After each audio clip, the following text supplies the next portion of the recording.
welcome into another Sunday night Pop Blender Unfiltered. Number 54. Number 54. I can't believe it. Okay, so here we are. Another Sunday, another successful weekend. Hopefully for you, hopefully for myself.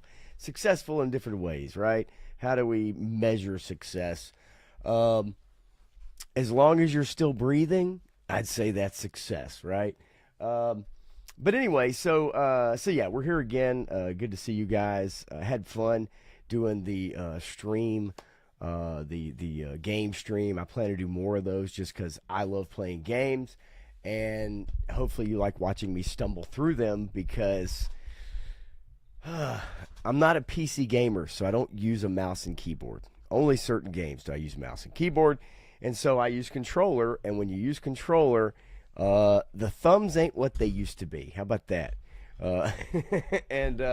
So yeah, but that was fun. Played a little bit of a game called Tormented Souls. It's kind of a Resident Evil spiritual successor. Got a little boring for me. Not that I don't want to finish it.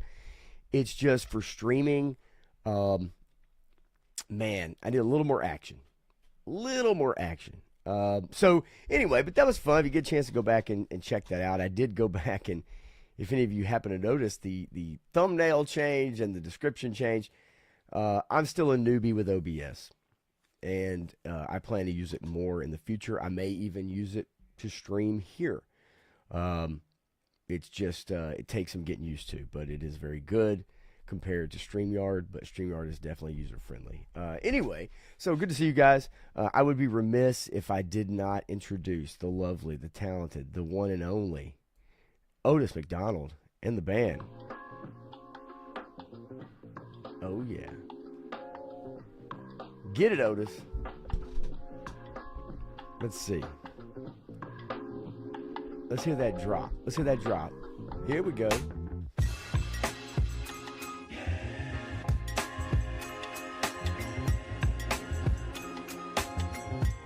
All right. Now all I need is just a mirror. Just need a mirror just to check my eyebrows. Anyway, I hope you guys are doing good. It is Sunday night, and maybe you're getting a chance to relax after the weekend. If you have kids, you had a busy one. If you have a job where you're off during the week, you work on the weekend, a chance to sit back and chill, maybe get angry, depending on what I say, or agree, whatever. For me,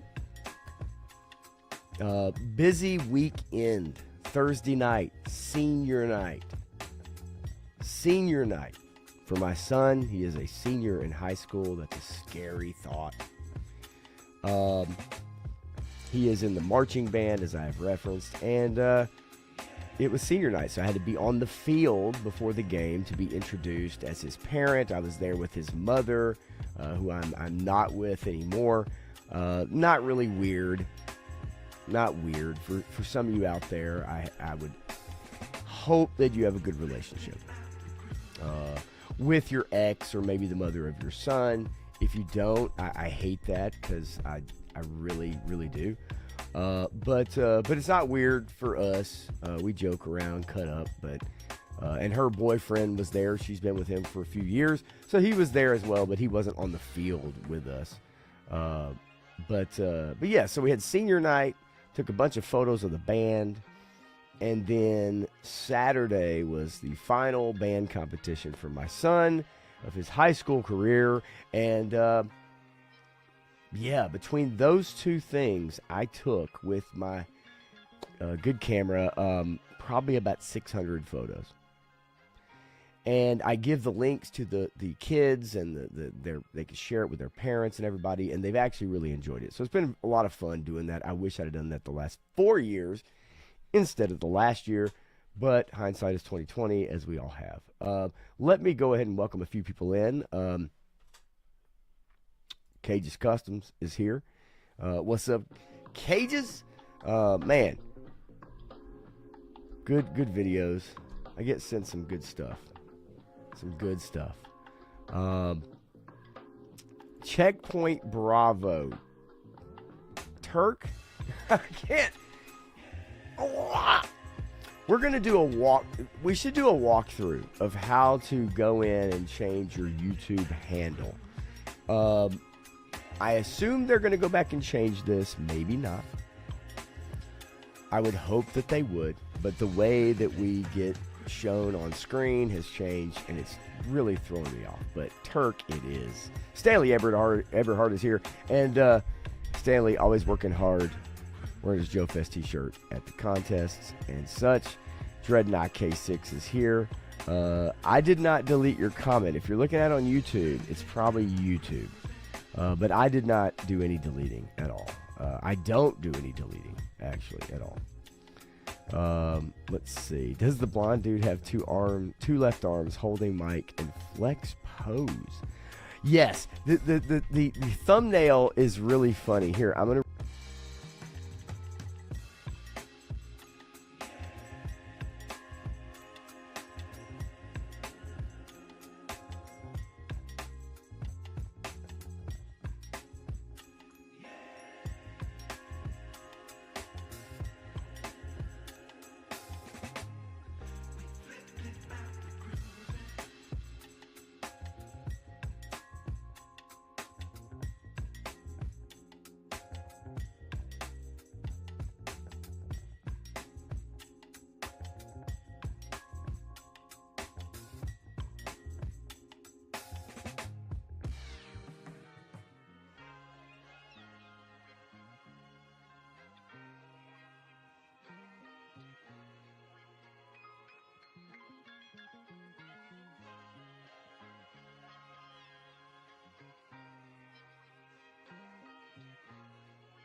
Well, I will put myself back on, but thanks for the text. Yeah, I had the cam off. It's sometimes I'd rather do a stream without a camera because I feel like maybe I'd cut loose a little bit more.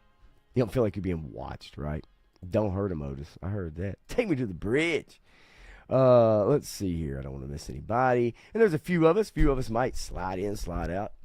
You know, I don't mind that at all. I don't know who's streaming tonight. Maybe you guys can let me know. But obviously, everybody needs to go wherever they want to go.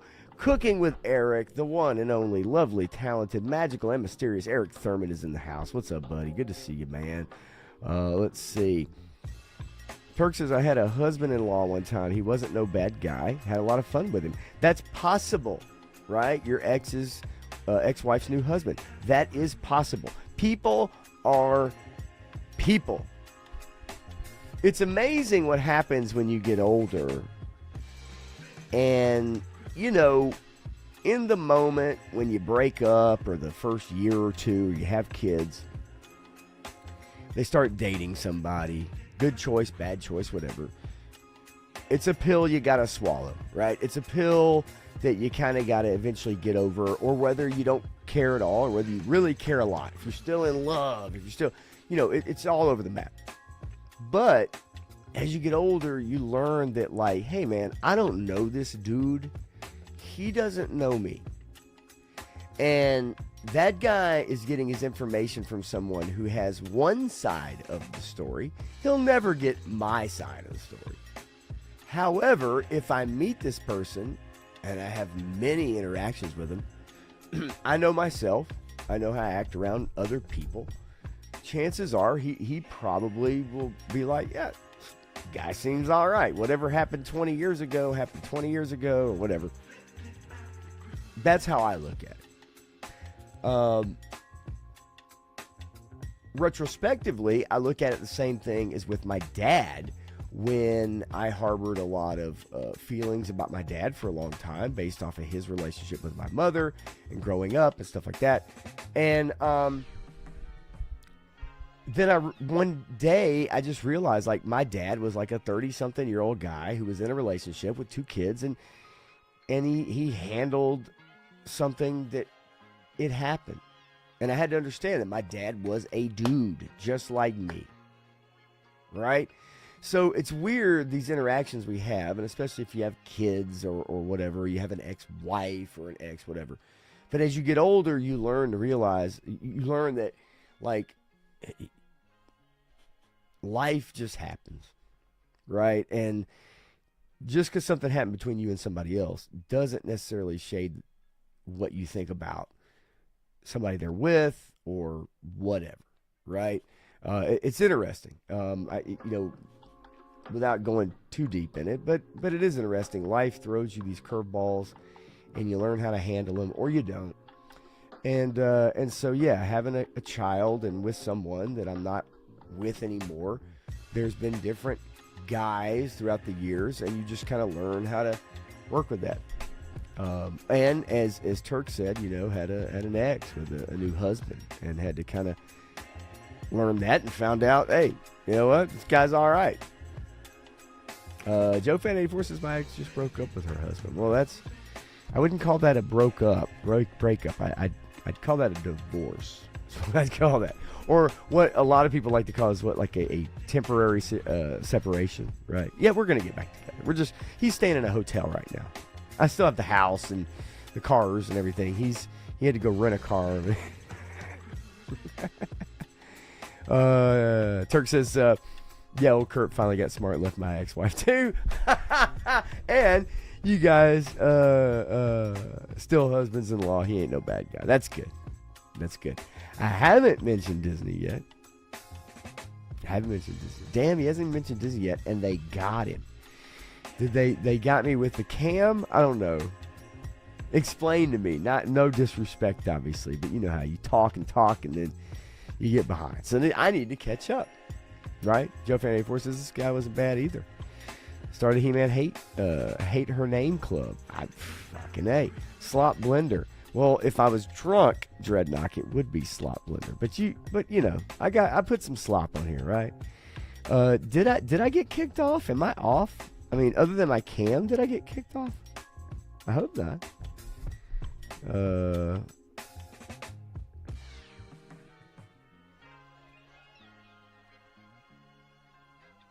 Cam and audio both gone.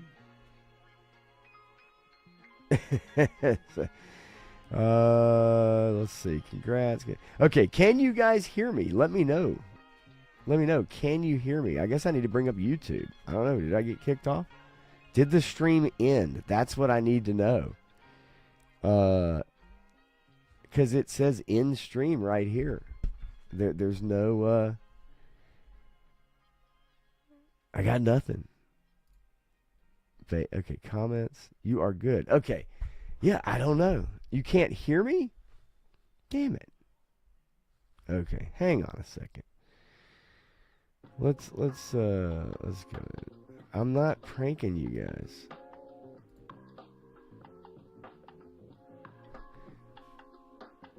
Yeah, loud and clear, baby. What are we talking about here? You guys, quit fucking around, all right?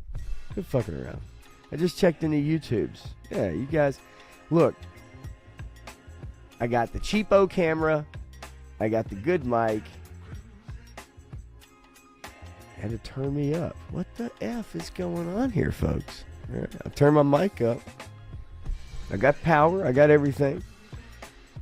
I hope I'm not losing you. It wouldn't be the first time. It wouldn't be the first time. Okay, Dreadnought says I had to turn you up. Well, you know, I don't effing know. Everything is a go, folks. You got the power.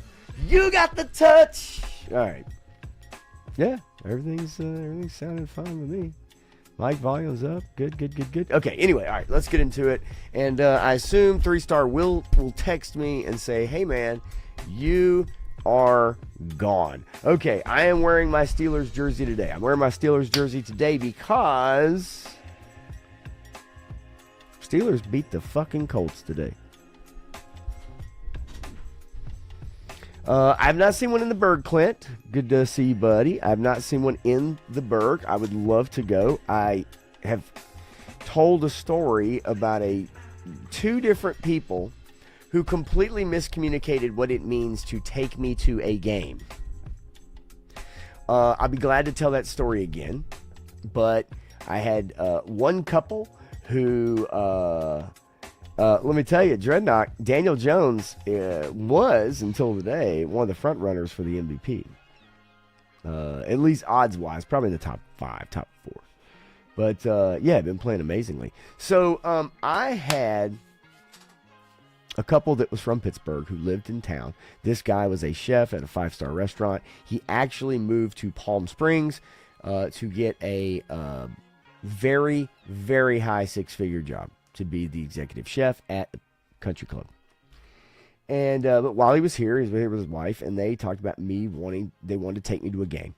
And so I was like, well, hell yeah, I'd love to go to a game. I've never been up there. I've seen Pittsburgh down here like 5-6 times in Nashville or Memphis.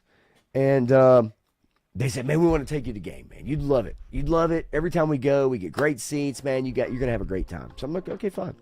So a few weeks goes on. They talk about, hey, we're going to get tickets, man. We're getting the tickets. We're going to pick this game. All right, great. Sounds great. So they come in the bar one day, and they're like, hey, we got the tickets. We're going to the game. It's going to be against the Ravens. It's going to be, or the Bengals. It's going to be an awesome game. And so they're like, hey, yeah, no, listen, Eric, dude, this guy crushing it. Let's just say that. House bought and paid for. Crushing it. So anyway, yeah, so they say, hey, we're going to take you to the game. You're going to enjoy it.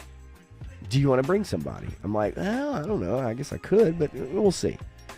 So then one day, she shows me her phone on a Sunday day I'm working.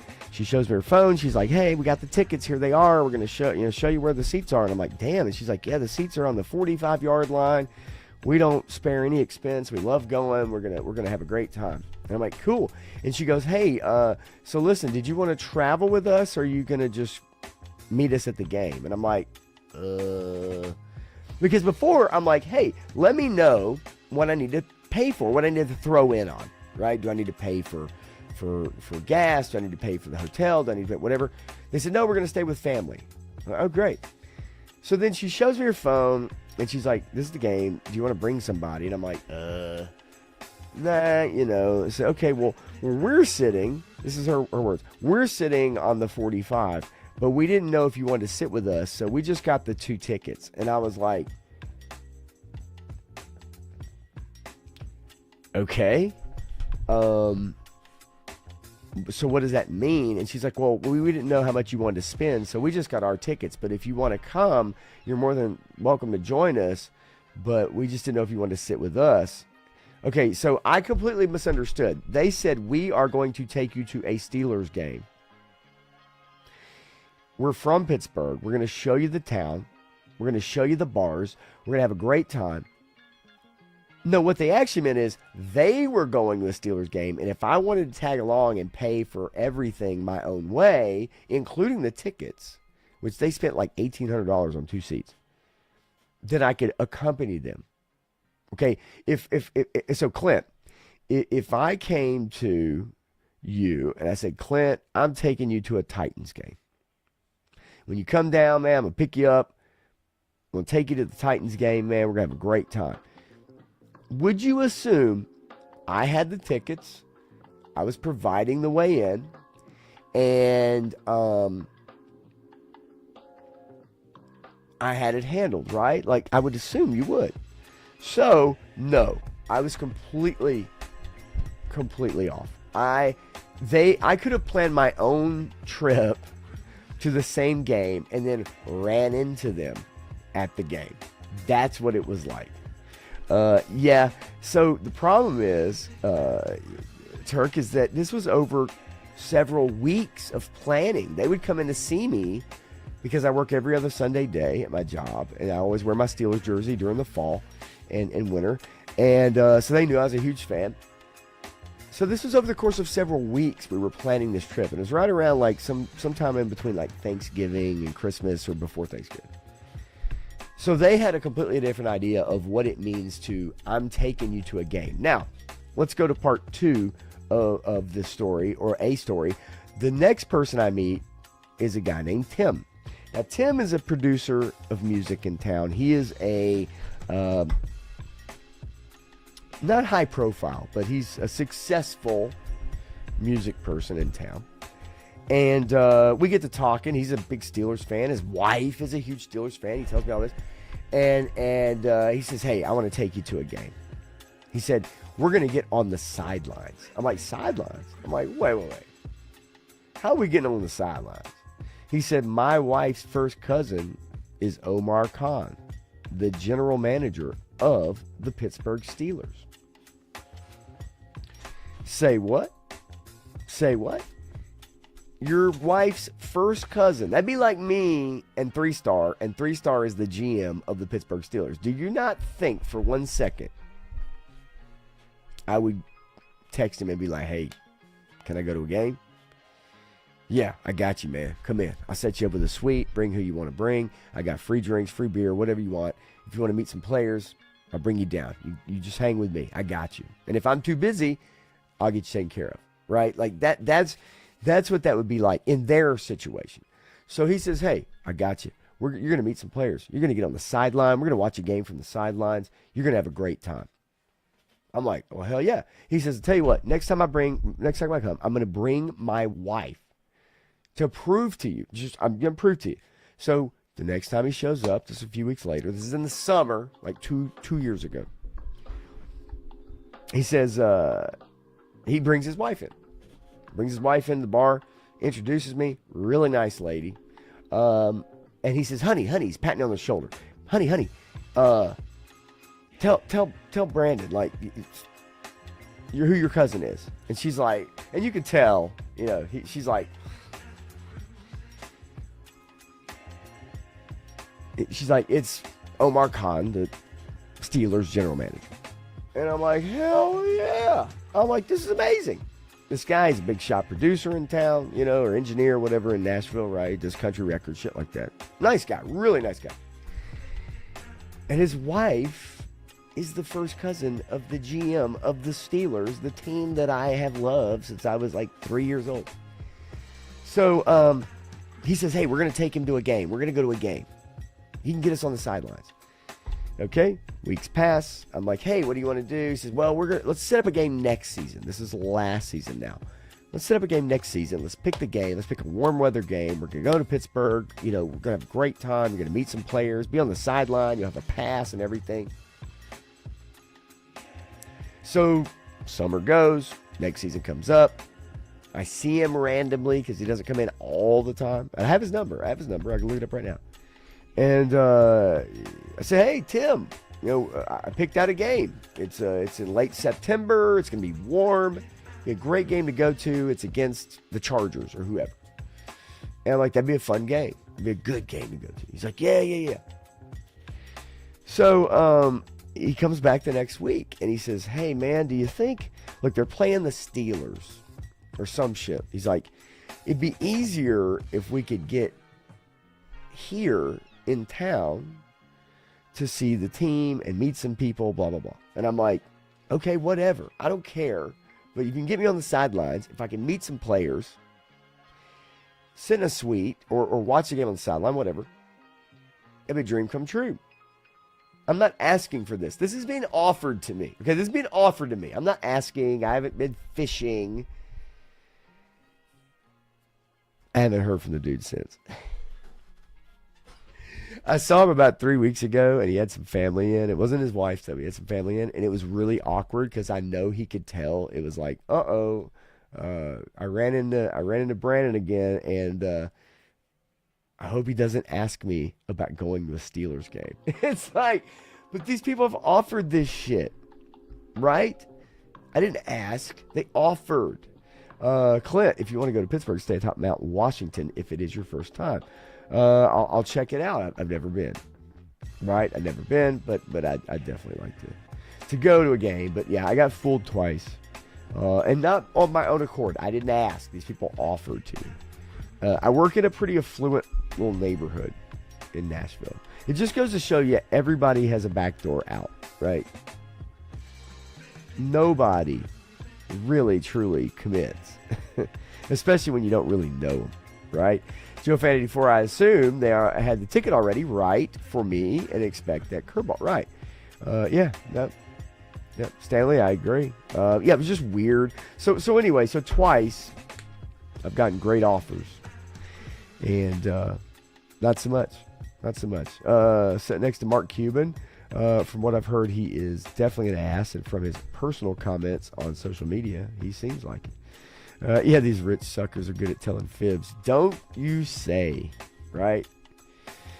People from Pittsburgh usually aren't flaky like these people you're describing. Yeah, look, I know that, and I would never paint with a broad brush as far as like the city or nothing like that.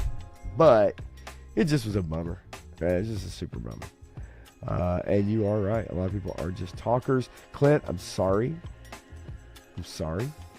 For the Cowboys fandom. It is, I got to tell you, and look, not against you, but growing up, and as a child of those steel curtain teams growing up, I hated the Cowboys, and they are one of two teams in all of football that I just really dislike. One is the Cowboys, one are the UT Balls here locally. Growing up an Alabama fan, I hate the Big Orange. But anyway, okay, so that's my long-winded story on getting faked out by a couple people going to a Steelers game. It is what it is. I think I'll survive. I think I have. But nonetheless, I had to represent tonight. Damn. Hey, you guys, whenever you do a stream, do you ever get tricked? You're like, hey, so over my shoulder over here, I've got so-and-so. And it's like, oh, no. It's wait, I can't figure out which the fucking, anyway, there. Get stupid. Oh, I'm so goofy. All right. Mamas, don't let your babies grow up to be Cowboy fans. But I do love some Clint. Jorgensen. Otherwise known as Clint Jorgensen in family circles. Certain circles, I'm sure. In these circles, evidently, your name has taken on a life of its own. Yeah, Serpentor can't breathe. Speaking of can't breathe, I do have a story.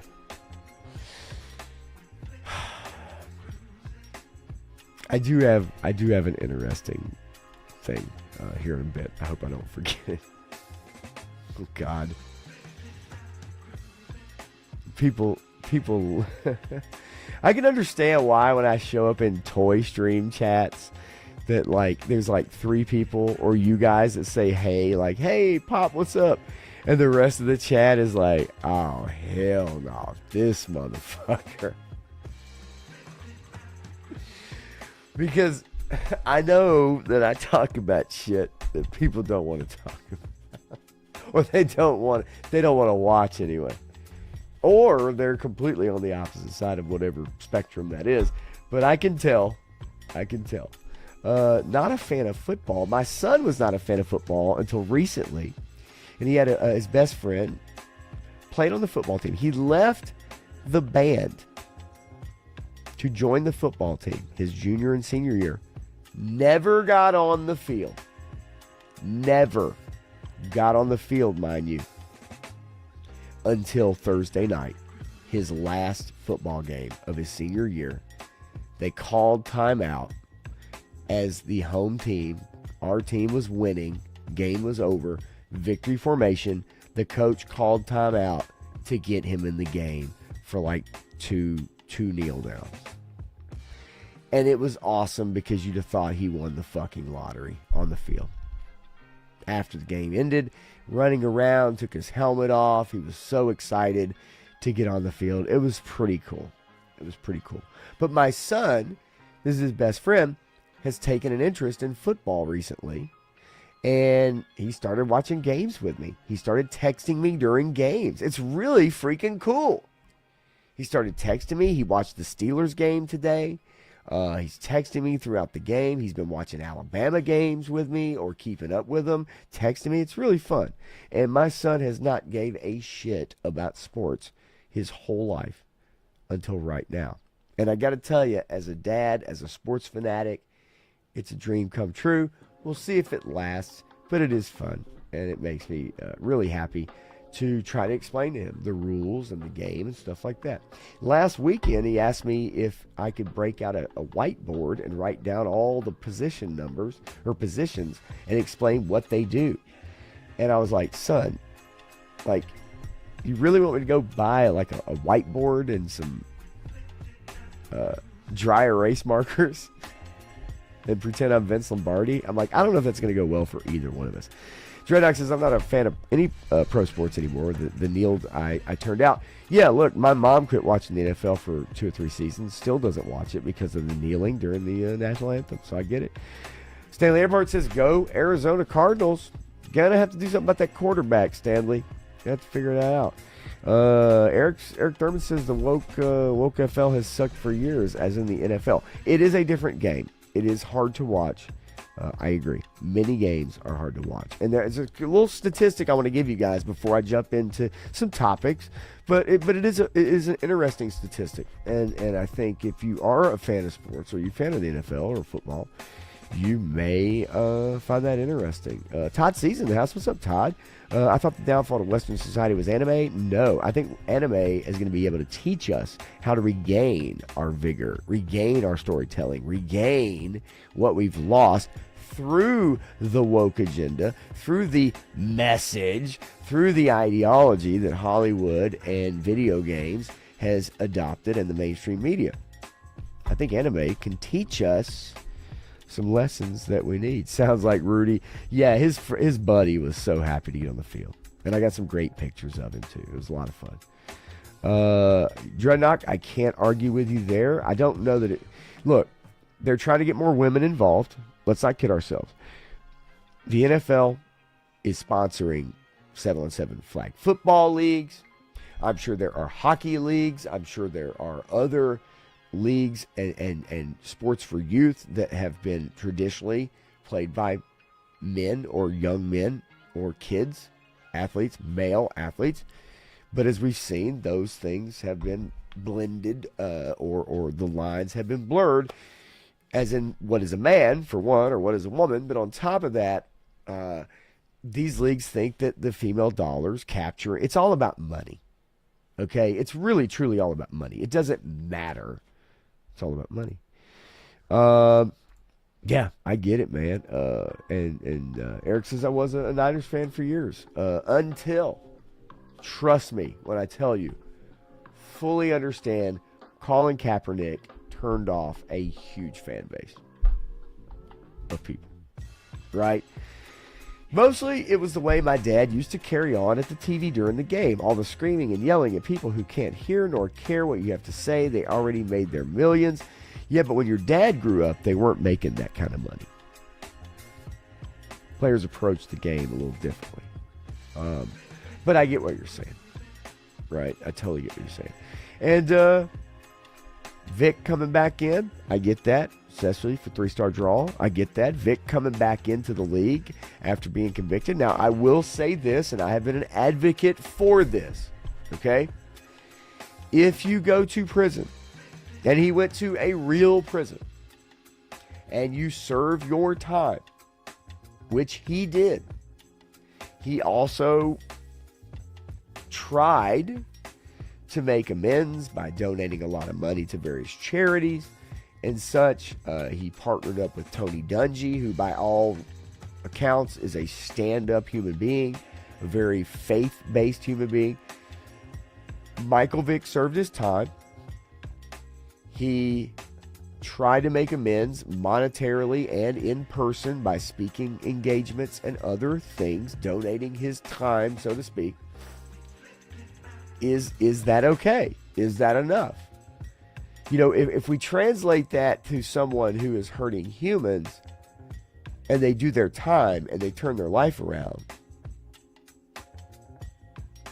is it not the same thing? Right? Since Michael Vick got in trouble, he has not been in any trouble. So, personally, I'm okay with Vic.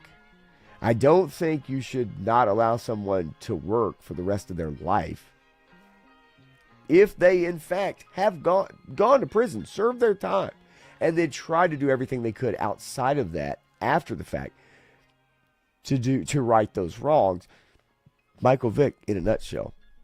So, look, he knows football. Is he going to be the best Amazon driver? Is he going to be a picker-packer? Is he going to be, you know what I'm saying? Like, he knows football. And he is a celebrity regardless. You know, it's funny we talk about this. Just to make a side about this. We talk about this, about something so polarizing as a Michael Vick. It's like, he should never work again. That piece of shit, he should be hung up. He should be strung up. Whatever the fuck. He should go to prison for the rest of his life. Whatever. But my point is that we're okay with being hardline stance on that. But then we're okay with being softline stance on this. Right? We'll do it in entertainment. We'll do it in politics. We'll do it in sports. We'll do it all kinds of shit. But so it's interesting to me, right? It's interesting what people, the values they hold and what ranks higher than others. Michael Vick being one of those polarizing characters. Kaepernick, another. Yeah, the alternate national anthem, Eric, I'm not a fan of. I do not think there should be a black national anthem. I don't think there should be some other national anthem. It's goofy. People know it's disingenuous. They know it's fucking stupid. It just is. Oh, shit. Jaden Daniels has been taken out of the game, and he has a cast on his left arm. He was dealing with the quarterback of the Washington Redskins. Jaden Daniels had a hamstring injury and was out for a week or two. And now he just got taken out of the game with a left arm injury. Doesn't look good. That's too bad because he's actually been very exciting. Very fun player. I'll have to go back and revisit that story. Yeah, new Japanese prime minister, no nonsense. Also doesn't hold all the same opinions as Donald Trump, and that's okay because he was like, hey, you know what?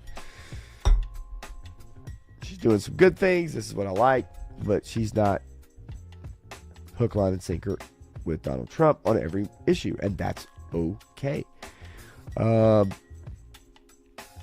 Always hated sports and saw them as gay. I mean, listen, Kay, you know what I'm saying? Like, Kay it's I know a lot of people like that, right? Isekai anime. Ooh, I think I will. Let's see. Henry Ruggs. So Henry Ruggs will not get another shot.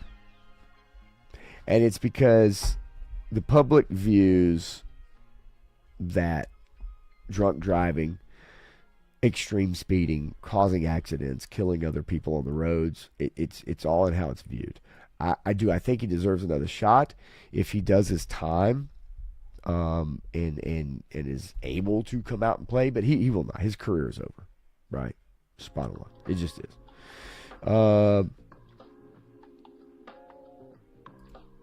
Yeah, I can forgive you as long as you don't double down on something. That's my point, right? And Dreadnought says Vic paid his debt, right? 3-Star says he did what his publicist told him to, and he got a slap on the wrist. I disagree. He did 2 years in Leavenworth, if I'm not mistaken. I don't think that's a slap on the wrist, to be honest with you. Got to come back making his millions. He should have been barred for conduct unbecoming. Now, I can understand that, right? I can understand that. But, again, he was still young enough to play. And let's face it, the NFL, no matter what you want to say, the NFL will allow some people to earn a living if they feel like they can withstand the public backlash. And I think that the Eagles felt they could withstand the public backlash, and so they did. And he did sign another contract and had a successful season or two after that. But a slap on the wrist, 2 years in a federal prison. He wasn't in a country club, I'll say that. But I don't think he did what his publicist did. I think he did what Tony Dungy told him to do. And again, if you look up Tony Dungy, I think Tony Dungy is a stand-up person when it's all said and done. Dante Stallworth again, yeah, right? Stallworth, same kind of thing. So if you don't understand Newport News, the ghetto it is, you really have no clue how Vic was raised. Same area as Allen Iverson, absolutely nothing there. Again, I totally, right? I mean, and Vic did play a season in Pittsburgh. He was a backup quarterback to Ben Roethlisberger, and when Ben got hurt, Vic was able to play a bit, but I don't. That has nothing to do on my decision about what I feel about him, whether he played in Pittsburgh or not. I could care about that. Care less about that. Just as a, if we have no control of the law, lawyers, that kind of shit. So if they argue for a 2-year sentence or a 4-year sentence and you get out an early, good behavior, that kind of shit, that shit's all bartered out. We as a public, we have no control over that kind of stuff, right? And so, and most people, if they get in trouble and they have good lawyers or have money to pay lawyers, then chances are they are going to get the better sentence, right? So this weekend, 9 out of 13 NFL games were decided by one score. Now 9, it's going to be now 9 out of 14 after this game tonight ends, because this is a blowout. Seahawks, Redskins. But last week, 1 out of 13 games were decided by more, or 1 out of 13 games were decided by less than one score. A bunch of blowouts last week. That's the first time that's happened since 1970. So this week was a lot closer. A bunch of 1, 2, 3-point games. So a lot more interesting, a lot more exciting. And again, being a big Steelers fan, and I do like the NFL, and I do like football, and I will continue to watch. And they have really tried to hopefully put away a lot of this end racism shit, stop Asian hate bullshit, can't breathe bullshit. Whatever it is, you don't see it on the field much. You don't see it in the marketing. NBC has learned their lesson. ESPN, different story. But at the very least, you're not seeing it shoved in your face. And for that, I'm okay. Remember, some people didn't like the fact that the military's being shoved in their face. Every time they turned around, it was honoring a soldier. A family is at halftime, and the soldier gets out of a car, and they haven't seen their dad in 13 months or whatever, 2 years, right? Like, there's a lot of people who don't like that as well, right? A lot of people. There's a lot of people who don't like the national anthem being played before the games. A lot of people don't like that. It's become a tradition. I find it odd, actually, at some points where, like, band competitions I went to, like right when they're doing the awards at like 9 o'clock at night or something, and all of a sudden, they're folks, direct your attention towards the scoreboard and our flag, and we're going to do the national anthem, and they'll have like some teenager from the hosting high school sing it out of key and try to do their best Beyonce impression, which never goes over well. I find it odd when we pick and choose where and when we're going to do these national anthem. But yes, it is a tradition. All these movements need to disappear. I'm with you. It's sports. Let's just get on with the games, right? National anthem, been going on forever. Whatever. I don't feel strongly one way or the other. Super Bowl halftime show this year, not excited, and that's because if Ice isn't going to be there, I don't care. No, I'm kidding. Obviously, I'm kidding, but no, it's not somebody that I care about. Not really. Right?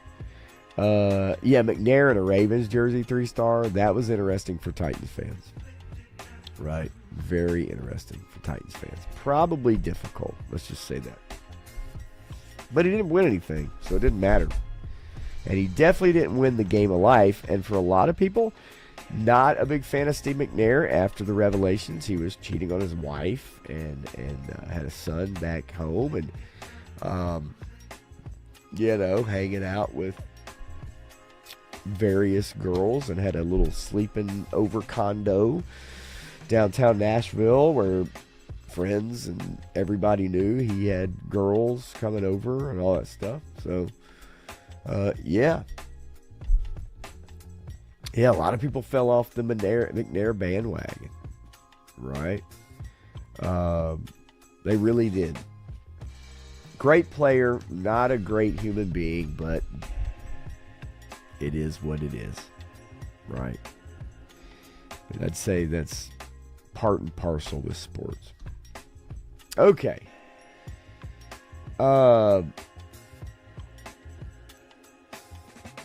Few stories to get into. Some of them I will say for Tuesday, but that's just because, with Matthew, like there's certain Hollywood stories I can't talk about because they do involve some politics or whatever. And then also there's some that just are good, straight ahead stories about movies and stuff. So I respect Matthew and the fact that he only wants to talk about that. But there are some interesting stories, such as this one I found about George Clooney.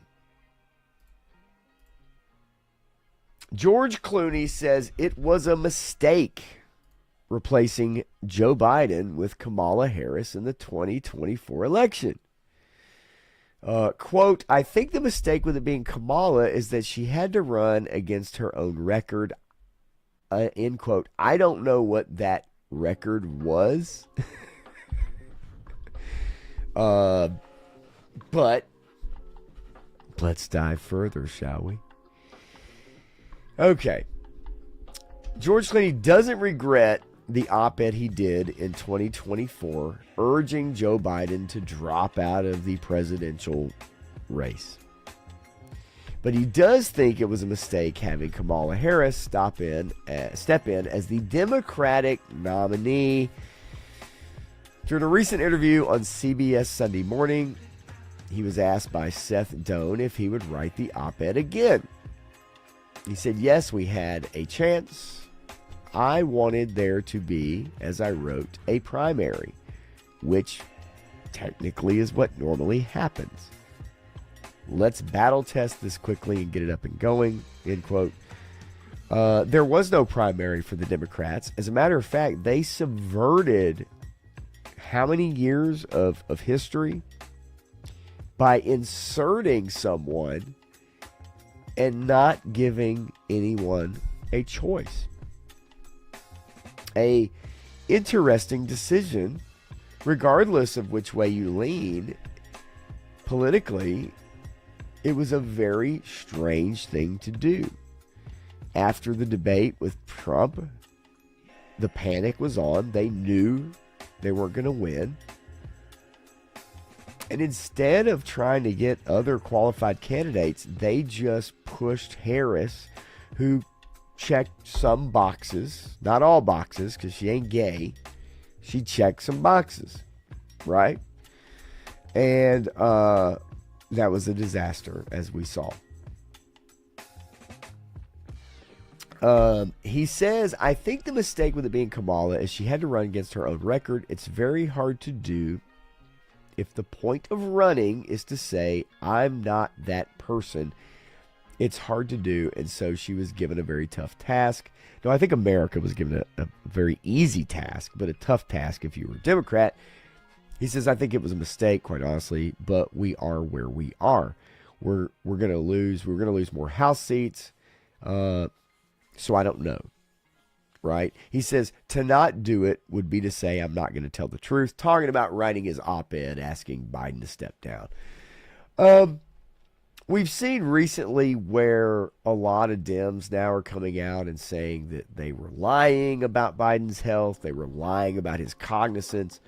But at the time, right, they were telling, oh, no, he's fine. He's perfectly fine. His family was fine, trotting him out there when he had clearly no idea what he was even talking about or where he was. And yet they wanted the power so much that they were willing to literally lie to the public when it was obvious to every single person. I don't care who the fuck you are on this planet. You cannot tell me you honestly thought Joe Biden was fit to spend another 4 years. And their hope was, brass tacks, he would not survive another 4 years or be cognizant for another 4 years, and they would be able to take the vice president of the United States and make her the very first female president of the United States de facto. That was their hope. And after the first debate, they realized that shit wasn't happening. Nobody was buying this dude's mental aptitude. It's a shame. It's sad.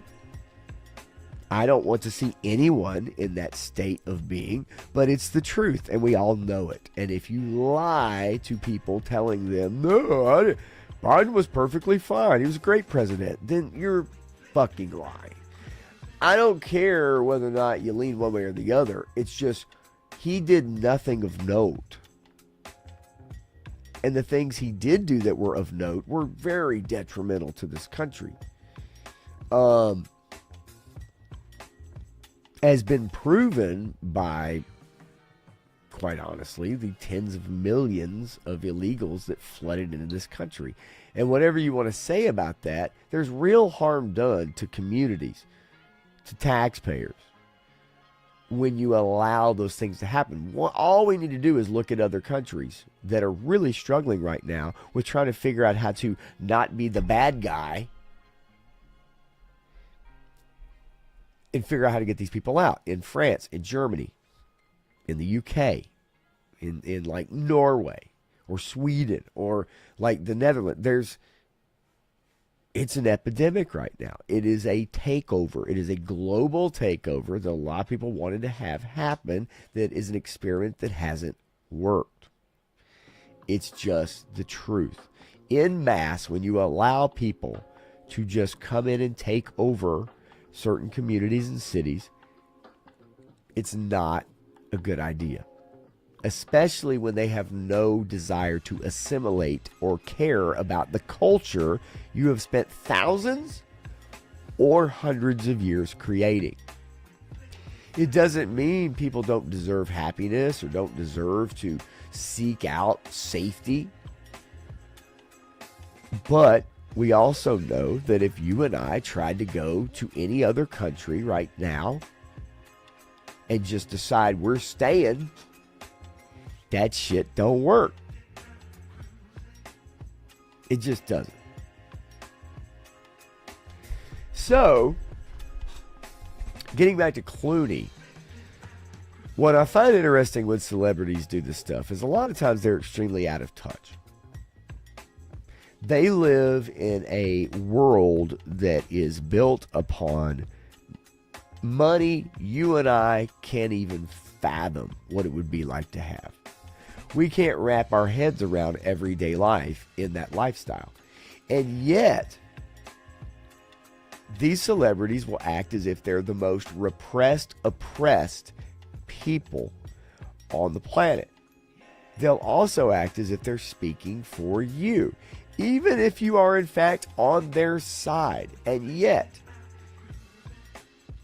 they would never let illegal immigrants stay in their house, move next door, be in the same neighborhood. They would never let the Antifa rioters hang out in their neighborhood or be in their house. They would, let's just call it what it is. People of color, as much as they want to go to bat for them, they want nothing to do. Not in real life. Acting in a movie, sure. Telling the camera that you love these people, sure. Unless that person of color is rich, celebrities want nothing to do. Nothing to do with people. At all. That fit that description. Okay? So I always find it funny. And Clooney, who wrote this op-ed, basically like trying to say, we need to fight for all people, or we need to, ICE is a horrible entity, and Donald Trump is the devil. He's a fascist. He's a Nazi. All they're doing is what these people have been programmed to do. They have no clue. They're just reading the headlines on their Instagram feed, and they're just regurgitating them. These are some of the most ignorant people you probably will ever meet in your life. Most of them don't have a high school education. Most of them have probably sold their soul to get fame in some shape, form, or fashion, whether that's on a casting couch, with their politics, through the Church of Scientology, or whatever it is. Right? So, I consider these celebrities to be extremely uneducated. Now, I'm not going to tell you I'm an educated person, because I'm not. I go to college, whatever that means, whatever that stands for. I have street smarts, street knowledge. I have experience, my experience, through my own eyes, and dealing with people, dealing with the public on an everyday basis, having to have conversations for 6 or 7 hours a day or longer with people of all spectrums.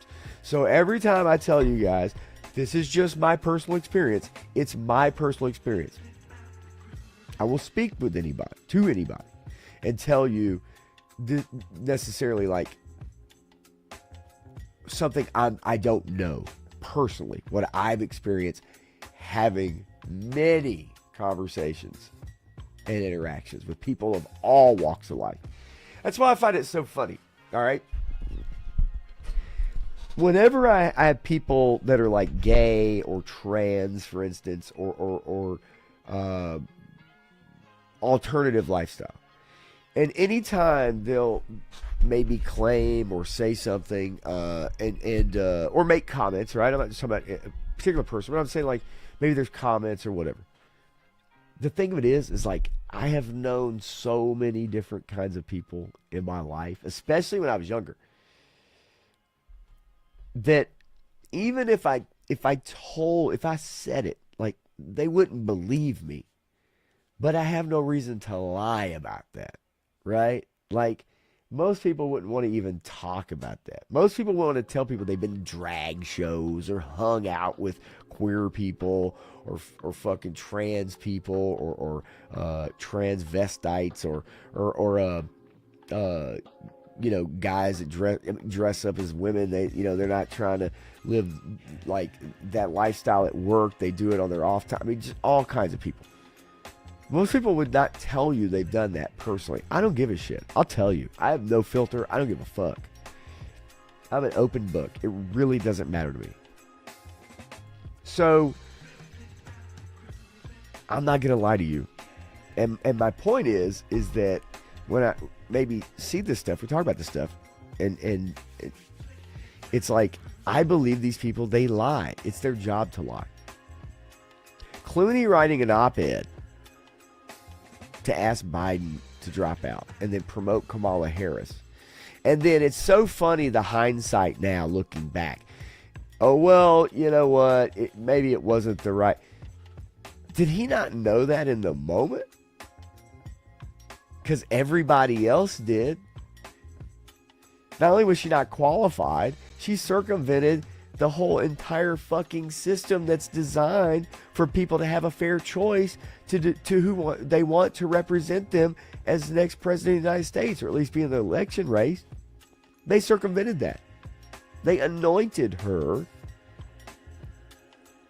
as the candidate without having primaries. Who fucking does that? I'll tell you who does that, okay? And I know some people are going to take this the wrong way. You know who does that? People that are hungry for fucking power. And they're scared as fuck to relent or release that power. They're scared to fucking death of not having it.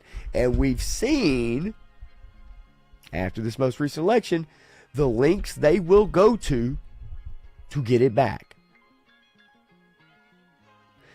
I don't know other ways to try to tell people, convince people. I know everybody wants to say Trump is this boogeyman. He's the worst person on the planet. He's a Hitler. He's a fascist. He's a Nazi. He's fucking none of those things. It's such a joke. But yet when you have people, when you don't have critical thinking of your own, you believe everything you read or see, right, on TV or social media, and you don't investigate or do your own research, then you're very likely to buy into all of that shit, depending on whatever persuasion, family history, or level of give a fuck, or whatever.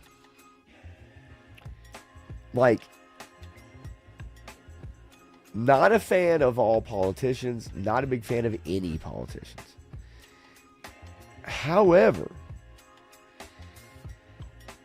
as Dreadnought says, right? You literally had people out there saying he's going to round up gay people. And I guarantee you, right now, there are hundreds of thousands of people out in this country who believe that, who truly believe that somehow he's going to round up gay people to do what? Right? If you believe that getting illegal people out of this country is a terrible thing, but you can't articulate why it's a terrible thing,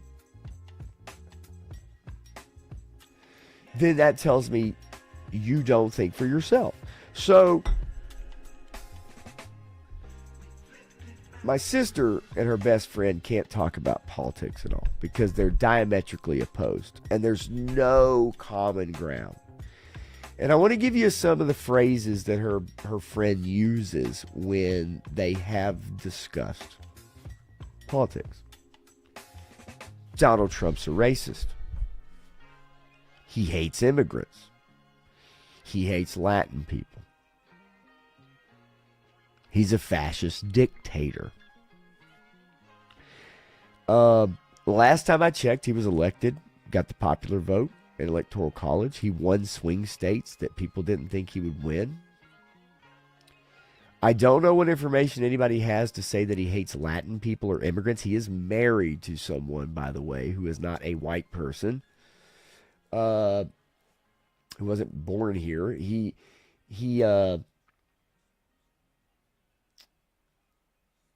I don't think he's a racist because he's actually done far more for black people in this country or others than Joe Biden ever attempted to do.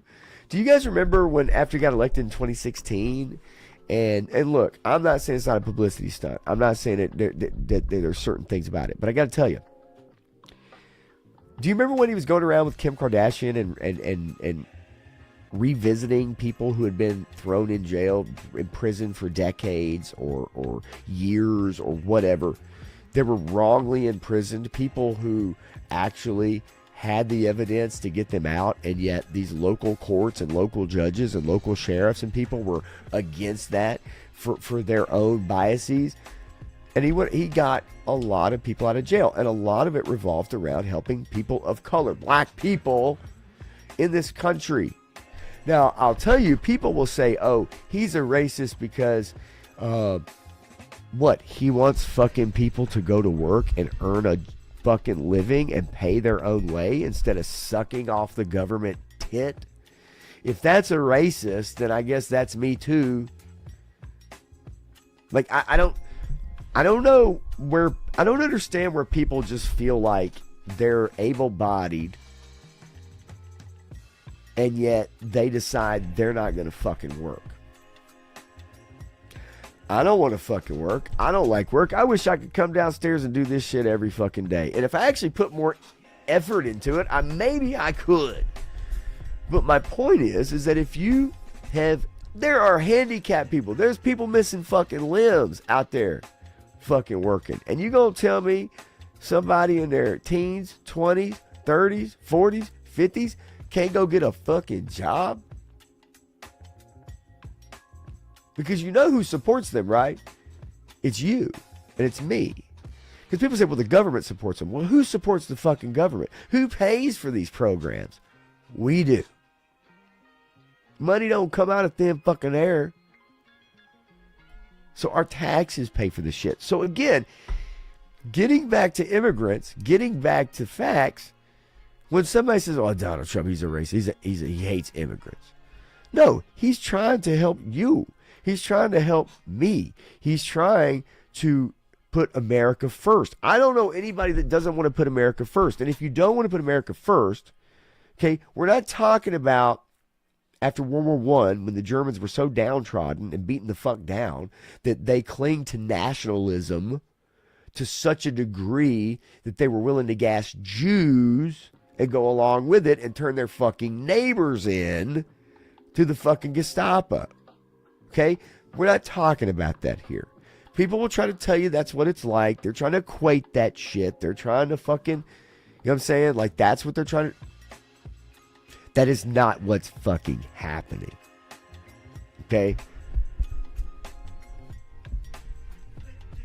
What we are talking about, though, is that if someone wants to put people who have been here for generations, people that have been here, and people say, well, what about illegals that have been here for, 30 years? Okay, look, I ain't going to tell you that every case is perfect. I'm not going to tell you that every situation is perfect. It's not that in anything. It's just not. But we also understand, as a whole, by and by, from 2020 to 2024, there was a mass influx of tens of millions of people. Unchecked, unregulated, mass influx, inundation of illegal people coming here. And if you didn't like it, you were branded a istophobe, right? Even though they're taxing your community, they're changing the way that people drive in your fucking neighborhood, right? Like, change everything about a city or a town you might live in. Done slowly, multiculturalism can be a good thing. Introducing people to new foods, new styles, new cultures, new clothes, through languages. When it's done forcibly in such mass numbers, people don't like that shit. Period. They don't like that shit. Because they look at it as being invaded. But getting back to Trump, as far as that stuff goes, and look, I'm not going to shill for Trump. There's shit that he says that I think's funny as fuck. There's shit he says I think is stupid as fuck. There's policies I'm not a big fan of, such as the big, beautiful bill with cuts to Medicare, Medicaid.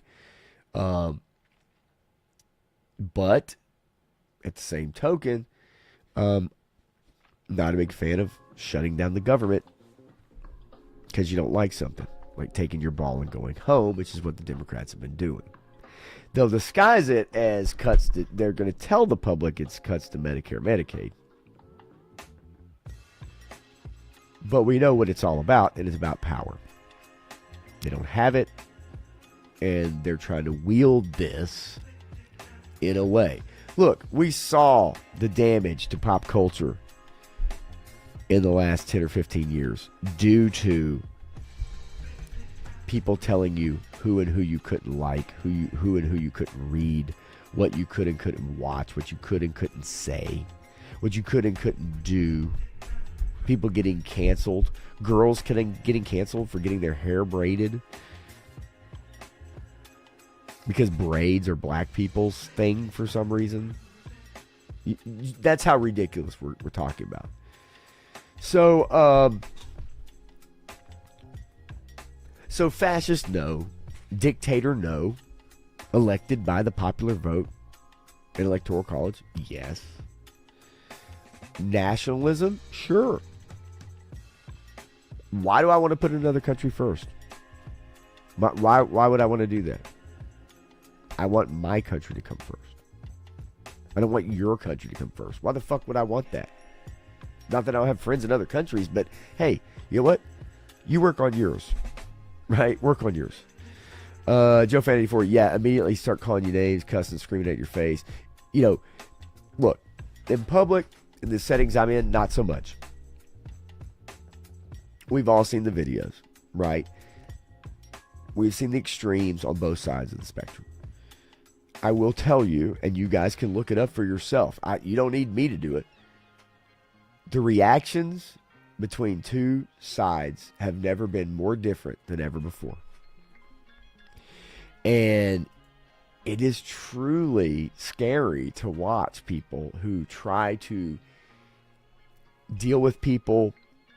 They try to be respectful, empathetic. They try to ask questions. They try to have dialogue. And then you have people who do nothing but shout at you until you just give up and you walk away. And that's what they want. They want you to give up. Yeah, look, families, it's always tough, right? Family's always tough. Most of the time they get along. Holidays gets a little wacky, right? Yeah, Joe Fan, look, I hate to hear that, you know, it sucks. Not wanting to work, you know, eventually people reason away. They figure out in their mind, like that's what they want. And somebody owes them something, right? They're owed something just for being alive. And they're willing to get rid of all their responsibilities because they think one day or maybe every week someone's going to pay them just for existing, right? Yeah, look, getting monetized on YouTube, I don't know, Eric. Like, it's goddamn, as I literally look over on my local news and I see a headline that says community members helping those on SNAP program. Well, if the Democrats wouldn't shut the government down, then your SNAP program would be running A-OK, wouldn't it? Wouldn't it be? Because the way to compromise on a bill that's trying to get passed is not to shut the government down.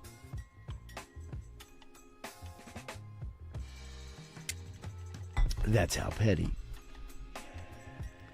Yeah, doing it for fun. Doing it for fun. Absolutely. Let's see. Joe Fan 84, let's see, so my son can see what I get when he's at his mom. That's why I started doing it. Let's see, all about welfare since she recently got divorced, has no one to mooch up. She finally got a job. Let's see. I posted things. I had all kinds of people come in my post yelling and cursing, saying how dumb I am. I'm like, I never say anything on your post. Why you on mine? Because they'll seek you out.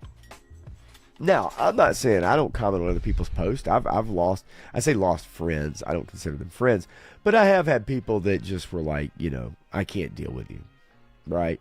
Because I posted. But it's only when I see some of the most ridiculous stuff. People advocating for violence, people advocating for destruction of police property, people advocating for destruction of public property, people advocating for people to do things that they should not do, right? And I'll comment, and then you see people, they get really upset at that because they want anarchy. There's a lot of people that want anarchy, right? Now, they want anarchy until they have it, and then they realize that anarchy comes for them also. See, that's the part they forget about. It's like the people that advocate for communism and socialism, and then when they actually see what it does and what it's about, right? You have celebrities who advocate for sharing your wealth and, you know, sharing your home. And, well, yeah, they don't. If would they be asked to do that? Do you think they would actually do it? No, of course they wouldn't do it. Of course they wouldn't do it. But they'll tell you to do it, right? They'll tell you to do it, but they would never consider that. It's just the hypocrisy part. I mean, if you're going to stand for something, stand for something. That's fine.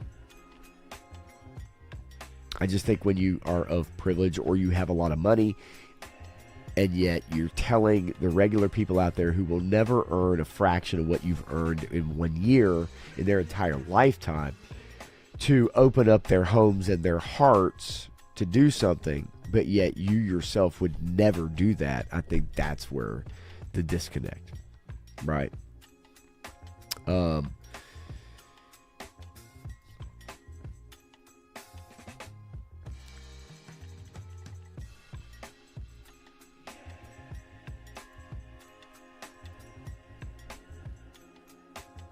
Okay, so let's take a look at Nancy Pelosi and see what she said. This was back several years ago.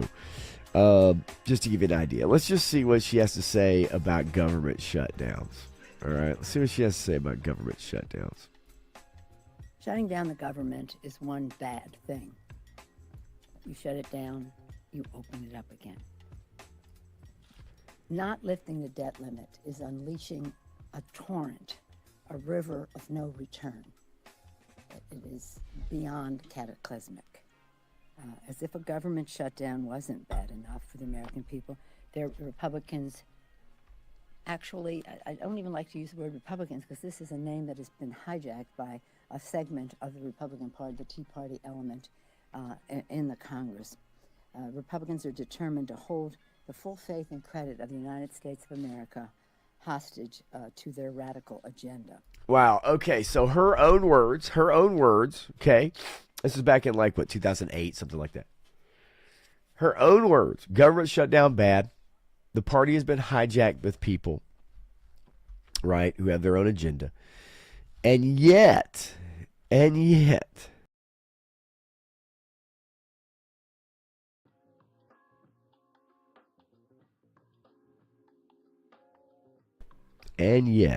War Chest, what's up, buddy? And yet, okay,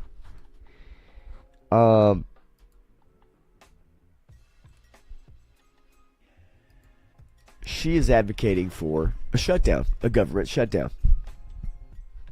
Now, years ago, when her party was in power and Republicans threatened to shut down the government, it's a terrible thing. But now, okay, now, when her party is not in power, well, a government shutdown is a good thing, right? And she's just one of many I just wish would go away, right? Just go away, seriously. Like, just go away. It's fascinating to me the number of people who are like Nancy Pelosi supporters. But I find the hypocrisy is funny. Now, you'll find it on both sides, right? Let's not kid ourselves. You will find it on both sides. But, again, whenever I see these things come around full circle, again, it's all about power, right? Who's in power. Now, I will say this. It seems like Dems are hungry hippos for power. Because all the things they were able... Do you remember... Okay, folks, do you remember... I'm going to talk about social media in a little bit. Do you remember when Twitter... Conservatives were being censored on Twitter? They were being censored on YouTube. They were being censored on Instagram. They were being censored on Facebook. This was a concerted effort between those entities and the Democratic Party in power, especially during COVID.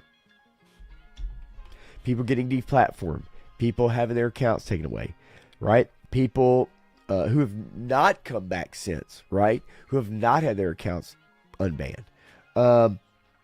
If you spoke out against the jab, if you spoke out against COVID, if you spoke out against the Democratic Party in any way, you were subject to being canceled / silenced, deplatformed, doxxed, you name it.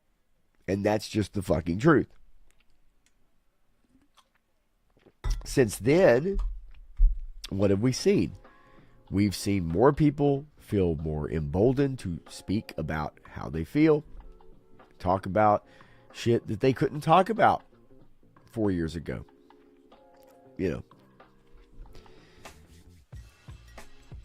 If anybody wants to argue about that, feel free. But it's all over. It's easy to see that we have the knowledge now that, yes, these platforms were censoring and deleting people because they didn't hold the same values as the message. If you weren't in favor of trans and gay books in schools for 5-year-olds, then you were an awful person. If you were not in favor of advancing people of color without qualifications into jobs such as being a pilot, okay, we're not talking about making cardboard fucking boxes. We're not about driving a fucking forklift. We're talking about having hundreds of lives in your fucking hands in the air every day, building planes or flying them. Being hired not based off of whether or not they're qualified to fly a fucking plane, based off the color of their skin. Yes, that shit was happening. That needed to be stopped. No one wins from that situation. We understand that, right? No one wins from that situation. No one wins. Because if God forbid something does happen to people in a plane crash or otherwise, nobody wins there. And the people that get promoted into those positions don't win because eventually they get exposed. And the people who put them there get exposed. We've seen it in education. We've seen it in government. We've seen it in entertainment. There are people out there who have been promoted. There are comic book writers who have been fired because they had right-wing conservative views that got pushed out of the industry and in favor of people from Tumblr artists, Redditors, fanfic artists who now are running your favorite fucking comic book characters out there. They're turning them gay. They're turning them trans. They're turning them into unrecognizable characters that no one knows, that no one gives a shit about, that nobody fucking buys their books because the shit's so weird and out of fucking left field that most regular fucking people ain't down with that shit. I'm sorry, I don't know any hetero dude that is like, hey, you know what really turns me on? Another guy's hairy asshole. So you know what I want to read about in a comic book? That. Get the fuck out of here. I mean, seriously. Not that there's anything wrong with that. But you get what I'm saying, right? Like, you have an audience, take care of your audience. But my point is that we can't deny that these things were happening. Suppression, oppression of voices, conservative voices, people getting doxxed, deleted, harassed, right? En masse. This was years ago, from 2020 to 2024. Even from 2016 to 2020, we saw it. Every day, the president was under fire. Every day, anybody he appointed was under fire. But from 2020 to 2024, you couldn't say shit, right? Stu for lunch, what's going on, buddy? Good to see ya. Raph is in the house. Let me see. You guys been chatting. He says, what's this drunk liar up to? He says, war chest. You know, who knows? Not drunk yet, damn it. Cages, my old Twitter account has never been unbanned. Exactly, right? If they don't get this government shutdown over with for the holidays, it's going to be a travel shit show. I agree. I have a story to bring up, and that might just lead me into it. Let's see. Yeah, right, because it was hate speech, misinformation, right? If you spoke out about the jab, about COVID, if you were backed into a fucking corner, whether you wanted to feed your family or keep your keep your job or lie about your beliefs, right? It's my body, my choice, right? Well, it is until we force you to get a fucking jab to feed your family, or guess what? You're the fuck out of here. Forcing military, right? Right. Let's see. We have pothead building nuclear submarines. Well, listen, I get what you're saying, and I get the spirit of what you're saying. I do. And you can say that because you are free to say that. Maybe you will, but it doesn't mean your comment is any less valid, okay, than anybody else's. So I get what you're saying. Trust me, I do. DI is, Eric, still alive and well. 100% it is. Warchest is not once in my life I picked up a comic book and cared even a little bit about a character, or even a little about a character's love life or sexual orientation. Exactly. Now, it doesn't mean there weren't love stories. It doesn't mean there can't be love stories, right? Because love stories hit the human condition, right? Just like a hero's journey, or just like overcoming adversity. Those are stories we relate to. We enjoy those stories, right? Because we get it. We like to root for somebody, to overcome something, to beat the bad guy. We don't root for the good guy to become a fucking alcoholic fucking loser who then starts sleeping with a guy reporter on the side who has fucking green fucking hair and protesting climate change. Does that make sense? No, we don't root for that shit because we don't give a fuck about that shit. And the people that do, they don't support the shit either.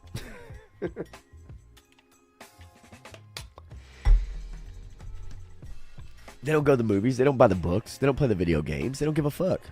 All this shit's been made, and nobody gives a shit because most people don't give a shit about it. Nobody cares.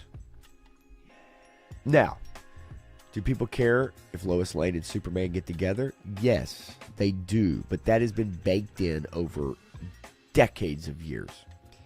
Right? But you get my drift. Nobody gives a fuck. I like turtles. Don't forget Superman wearing a mask, right? Batman letting crime happen. Yes. And then when Chuck Dixon decides to portray Batman as an ICE agent, people lose their absolute minds. But guess who lost their mind? People that don't have one in the first place. Let's see. Yeah, Joe fan, go have a fucking beer with Graf. What are you doing, man? Get out of the house. Joe says, we've lowered standards so much in this once great country. We have, and here's what I'll say about that. It's like a dog or a child. When you're abused, when you're beaten down, it's like being a fan of a shitty football team. You become apathetic. You become apathetic. You allow it to happen because you've been beaten over the fucking head with a fucking sledgehammer so many times that you give up the will to care. And that's what's called, there's a lot of people out there. You have the silent majority, which you've heard a lot, people who don't like this shit. And they won't tell you they don't like it, but they'll show up at the polls. They'll show up in the stores or not show up in the stores. They will boycott shit, or they will vote people in office or out of office, but they won't tell you about it because they like to just live their life and get along with life, and they don't want the confrontation, right? Then you have people who don't do any of that because they've been beaten down so badly that it's not that they actually agree with anything they've been hit over the head with. It's just they're at the point where they have been demoralized so much, right? And the humiliation ritual, like Dreadnought says, you're absolutely correct, that they've lost the zest to even fight for the things they believe in. So it's better to just remain silent and not act, even when people don't know it, because you become apathetic and you've been beaten down, right? It's business as usual for you now, right? Folks, we need 2 more subscribers. Yes, we do. 2 more. What? Why not? I've seen streams where they're like, hey, man, so-and-so, he's 50 subscribers away. Or people, even the bigger streams, I love it watching the bigger streams where they're like, you know, so-and-so's only 297 subs away, guys. Let's get him there. And then like an hour later, they're like, I reached 20,000, you know. Or, it's like, God dang. Some powerful streams. You guys are awesome, and you can do it. I'm sure you can. Don't mind me. I'm just cleaning and prepping my fish tank, says Todd C. Well, I would never mind you, for one. Or if you don't want me to mind you, of course I won't. And you clean that tank. Clean that tank as best you can. If Batman sleeps in a weave cap, he is just as powerful as Aquaman because he can create waves too, or weaves too. That's my... A wave cap. That sounds a little scary to me. A wave cap. I don't know. Okay. Let's see here. I get off on these tangents, y'all. That's what happens. I get off on these tangents and then shit happens, right? Okay, I did want to show you guys this story. So this will be a little all over. I do have a, you know, a little shutdown action about the airport, for instance, and we'll go to that just for a second here, just to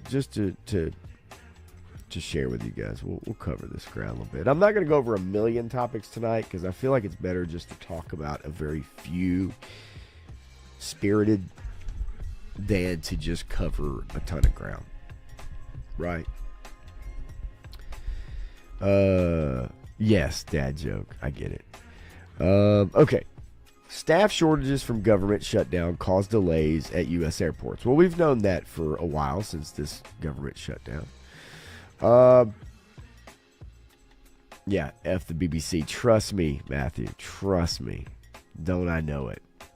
Reading their articles. There's one I saved. Actually, and it's next on my stream deck that I saved, particularly because it was the BBC. A ground stop was issued at Newark Airport on Sunday morning, a major hub servicing New York. Average delays at Newark are more than 3 hours and could last until Monday. Half of the 30 major airports in the U.S. have staff shortages. Flights will be canceled across national airspace to make sure people are safe. Well, that's good. That's good. Now, is interruptions in the way people travel nowadays, right? Normal travel. Interruptions in that? No, of course that's not good. But right now we only have one particular group to blame. Nearly 13,000 air traffic controllers are working without pay. Think about that. 13,000 people working without pay who literally control planes taking off, landing, War Chest can speak to this a little bit too. And communicating with pilots until they pass that pilot off, those planes off to another tower as they move along their journey. These are people working without pay because they understand how fucking important it is, right? As the government enters its second month of shutdown. The aviation agency called on lawmakers to end the shutdown so that workers receive the pay they've earned and travelers can avoid further disruptions and delays. The FAA said the shortages means it has had to reduce the flow of air traffic to maintain safety. On Saturday, about 4,500 flights within the U.S. were delayed and more than 500 were canceled, according to FlightAware. In New York, the largest U.S. city, about 80% of air traffic controllers were absent heading into the weekend. Okay, well, again, Democrats have no one to blame but themselves. So here's the worst case scenario. A major air catastrophe happens. How do you think the mainstream media, folks, is going to spin that?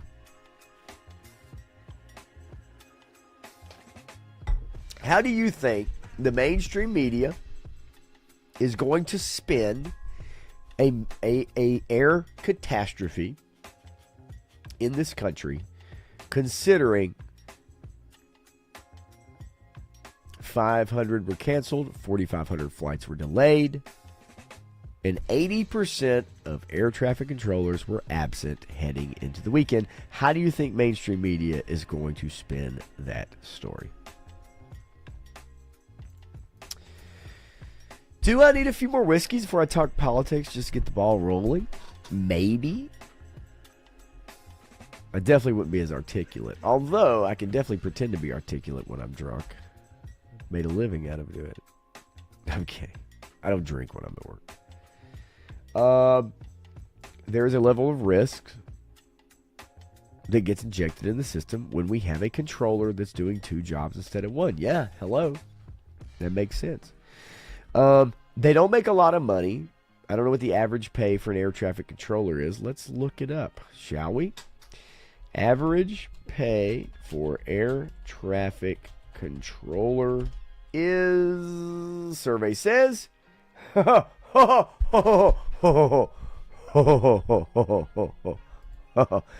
ladies and gentlemen,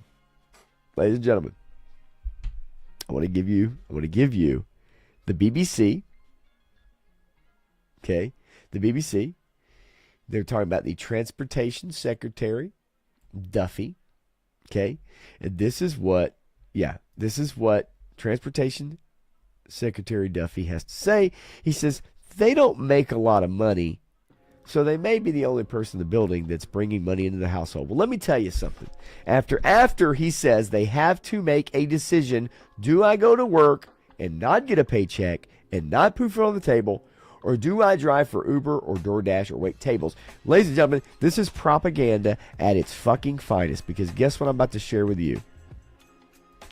The average pay for an air traffic controller is around $144,580 per year. Salaries can significantly vary based on factors like experience, location, and employer, with some sources showing average salaries of $114,000 or a more general average closer to $48,000.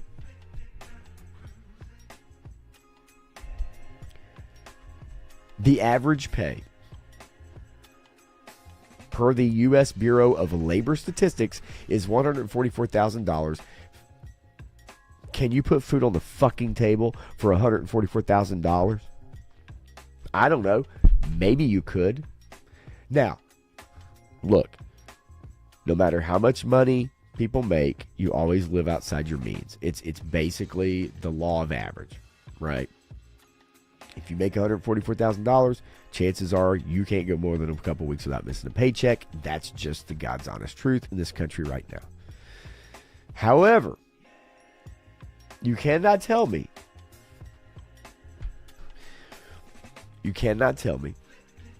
someone can't make do on $144,000 a year and need to fucking drive for Uber or fucking DoorDash. Seriously. Get the fuck out of here. Like, seriously. So, I'm sorry, but to sit there and disingenuously say they have to make a decision about putting food on the table, I don't give a shit really how much stress there is, right? People get into careers all the time that are stressful, not stressful, right? It says a lot about their personality, what they enjoy, what type of work they like to do. Do you like catching curveballs all day and solving problems, or do you just want an assembly line where you make the same fucking part over and over and over again, right? You know, either way, I think you could live on that kind of money. For me, there isn't really much risk, but if I wanted to get an endorsement or something, but other than that, things move a little slower, and I call and I check with the airport I'm landing in or leaving, talking about piloting a plane or going to pilot a plane and go somewhere, says War Chest, right? High stress, high pressure for me, says Eric. Yeah, look, some people thrive in that environment. They choose jobs based off of that environment. Now, this article would not be complete. Okay, we're talking about what? Staff shortages at U.S. airports, but with the BBC, this article would not be complete because in exchange for reopening the government, Democrats are seeking to extend tax credits that make health insurance cheaper for millions of Americans. That's the only thing the Democrats are. The only reason Democrats have shut the government down is because they're seeking to extend tax credits to make health insurance cheaper. That's it. That's the only reason. That's the only reason they're doing it. Right? There's no other reason. They have no other ulterior motive. It's just for tax credits, right, to make health insurance cheaper. Well, if they want to make health insurance cheaper, maybe they shouldn't have let Obama pass Obamacare when he was in office. How about that? I love the tags on these articles that have nothing to do with this article, but they love popping this in here. They're also calling for a reverse to U.S. President Donald Trump's cuts to Medicaid, a government health care program used by millions of elderly, disabled, and low-income people. Because if you are not agreeing with this article, you are a piece of shit because of the elderly, disabled, and low-income people. You hate them. Don't lie. You fucking hate them.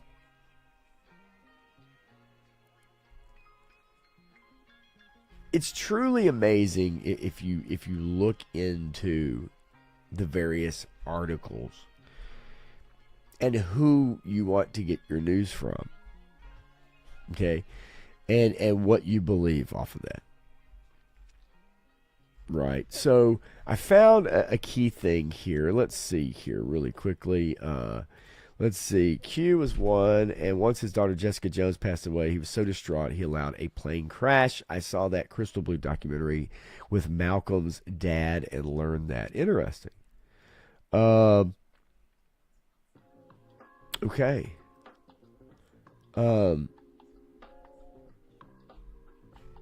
Q. Educate me. Please do. Let's see here. Yeah, Graph lies. I hate everyone equally. Yeah, I feel you. Right? Oh, he hate me from XFL. Wow. Q from Star Trek. Okay, that's who I thought you were talking about, but I had to make sure I knew. I was like, okay, there's one Q I know about. That's for sure. Eric says, I'm almost 50. I don't even do drugs anymore, but I enjoy that high pressure lifestyle of where you're at, right? The high pressure of creating, pleasing people, right? I get it. I do. Some people thrive in that environment. Some people, air traffic controllers, maybe thrive in the environment of high pressure situations. They enjoy doing that. They know they're making a difference. That's important. That's interesting. Okay, so I want to look up these department and agency impacts, right, on a government shutdown. No new funding is available for most mandatory programs funded through the annual appropriations process. However, certain programs, funds for the first quarter of the fiscal year 2026, are included in the full year continuing Appropriations and Extensions Act of 2025. Funding will continue for mandatory programs such as children's health insurance, temporary assistance for needy families. It says, let's see. However, the authorizations for several programs, community health centers, and temporary assistance expired September 30th. So no new funding is available for those programs. All right. Federal employees under the Government Employee Fair Treatment Act, furloughed employees are required to receive retroactive pay once the government reopens. Now, Trump has tried to get service members their pay. That's what he wants. He wants service members being paid. I am okay with that. Prove it. Prove it. And I know it was. You're good, Stu. Don't worry about it, man. You keep going on those tangents. I love it. You go on every fucking tangent you want to, and you fucking post about it right here. I don't give a shit. It'll never get deleted. I promise. Okay. Link the shutdown. Hello. That doesn't need to. Okay. So look at these different departments, just to give you an idea. These different departments. Department of Agriculture. Okay. SNAP is part of the Department of Agriculture, and we all know what SNAP is. Now, people are getting real feisty over SNAP benefits being cut out. Well, complain to your Democrat lawmakers. They're the ones that would argue the most ferociously for your SNAP benefits, especially for those who shouldn't be needing them, but they will argue for your right. They will definitely argue for your right to have SNAP benefits. They will also not give a fuck about you shutting the government down so that you don't get them. Federal funds for the SNAP are expected to run out November the 1st, which was yesterday. The USDA directed states on October 10th to hold their November SNAP benefit insurance files. Despite a contingency plan that includes funding for partial benefits in November during the shutdown, the USDA subsequently issued a memo stating that contingency funds can only be used for natural disasters. Essential services, wildland fighters, and firefighters and food safety inspectors will remain on the job. Certain animal and plant health emergency services, including those around the New World screwworm, well, that sounds fantastic, and avian flu will continue. Look, I'd say anybody that is food and safety inspection should continue working. Payments and loans, disaster and conservation payments to farmers will stop. Farmers, thank your Democratic lawmakers. Research, nearly all research activities will pause. That makes sense. It just does. WIC, federal program funds for nutrition program for women, infants, and children, has been expected to run out within a week or two of the shutdown's start. They had a $150 million contingency plan that was used to fund benefits during the first 2 weeks of October. Okay. The administration reportedly issued $300 million funded with tariff revenue, your G.I. Joes, to keep benefits flowing for the rest of October and possibly into early November in some states. Now, I know this is like a couple weeks old, but I just want to reference. Department of Education, Higher Education, federal student aid, including Pell Grants and direct student loans, will continue to be dispersed. K through 12, grant funds available as usual. Department of Energy. This is an interesting resource for anybody that has questions about how the different departments are affected by the government shutdown. I'm not going to go through all of them, but my point being is that it is interesting to look through this and see. Now, a lot of people say, "Oh, well, this is all Trump. Trump has all the power on this. He's the one." These are things that have been in place for a long time. Trump doesn't just have ultimate fascist control, dictatorship control over all these programs. He's been actually trying to extend some while also, yes, cutting others. But a lot of these things have been in place for a long time. And just to follow up before I get to Jay Gonzo's question, just to follow up really quickly, United and American Airlines beg Congress to end the shutdown ahead of the holiday season as air traffic controllers work overtime without pay. So now we're starting to see. So the Democrats have played this game. They were betting on shutting the government down. But what we're starting to see, and it's not just in the airlines industry, we're seeing other industries decide, hey, enough is enough. Let's get this shit on the road. I don't know what game you're fucking playing here. It's about power. It's about flexing your fucking power. And it ain't working. So guess what? Let's end this shit and get back to fucking work, folks. The airlines are doing it. Other industries are doing it. They're saying, let's end this shit. It's called compromise. It's called trying to figure out how to work with each other. Well,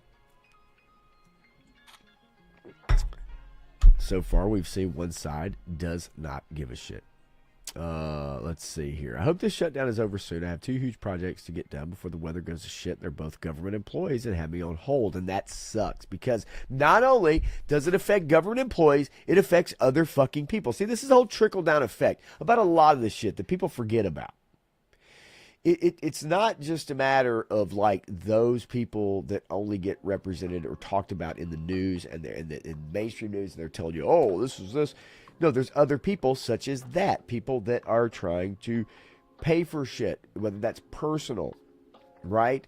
Or whatever. You might have work on your home. You might have other things that need to be done. It affects other people in other industries also. So it is a trickle-down effect. It's not just punishing the government workers. It is also punishing other people because the economy relies on everyone in some shape, form, or fashion. Have you seen the latest Rogan and Elon episode? I have not. And I would like to. Jay Gonzo, how you doing, buddy? Good to see you. Yeah, I would absolutely 100% like to see that. Now, sometimes those podcasts take a little bit to go out. Oh, there it is right there. And I will hit play on it so it is in my history. It is 3 hours and 18 minutes long, folks. 3 hours, 18 minutes. And I'm also going to post that link in the chat for those of you that are interested. Not that you can't pull it up on YouTube. I know you guys are smarter than me. That's for sure. So a link you need not. That's for sure. Okay, I want to see if you guys saw this. I want you guys to watch something for a couple minutes with me. I saw this the other day. It is quite interesting and scary at the same time, in my opinion.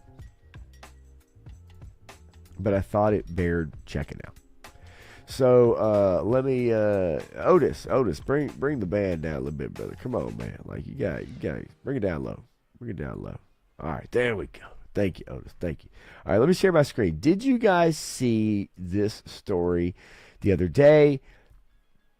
Let's just say that Skynet Terminator has begun. This is really fucking weird. Really fucking weird. My name is Bernd, and today we're launching Neo, our humanoid for the home.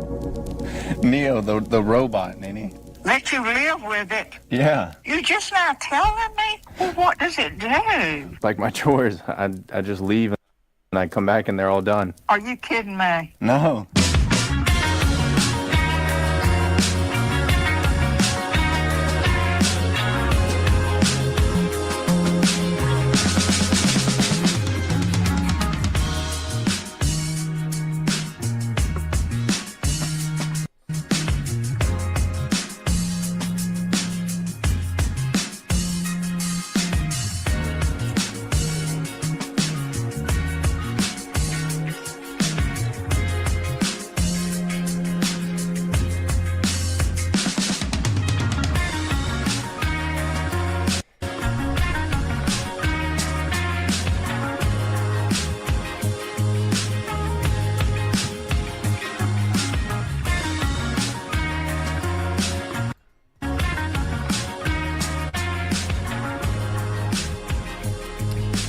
So this This all robot. started a decade ago, working really hard on making what is Neo a reality.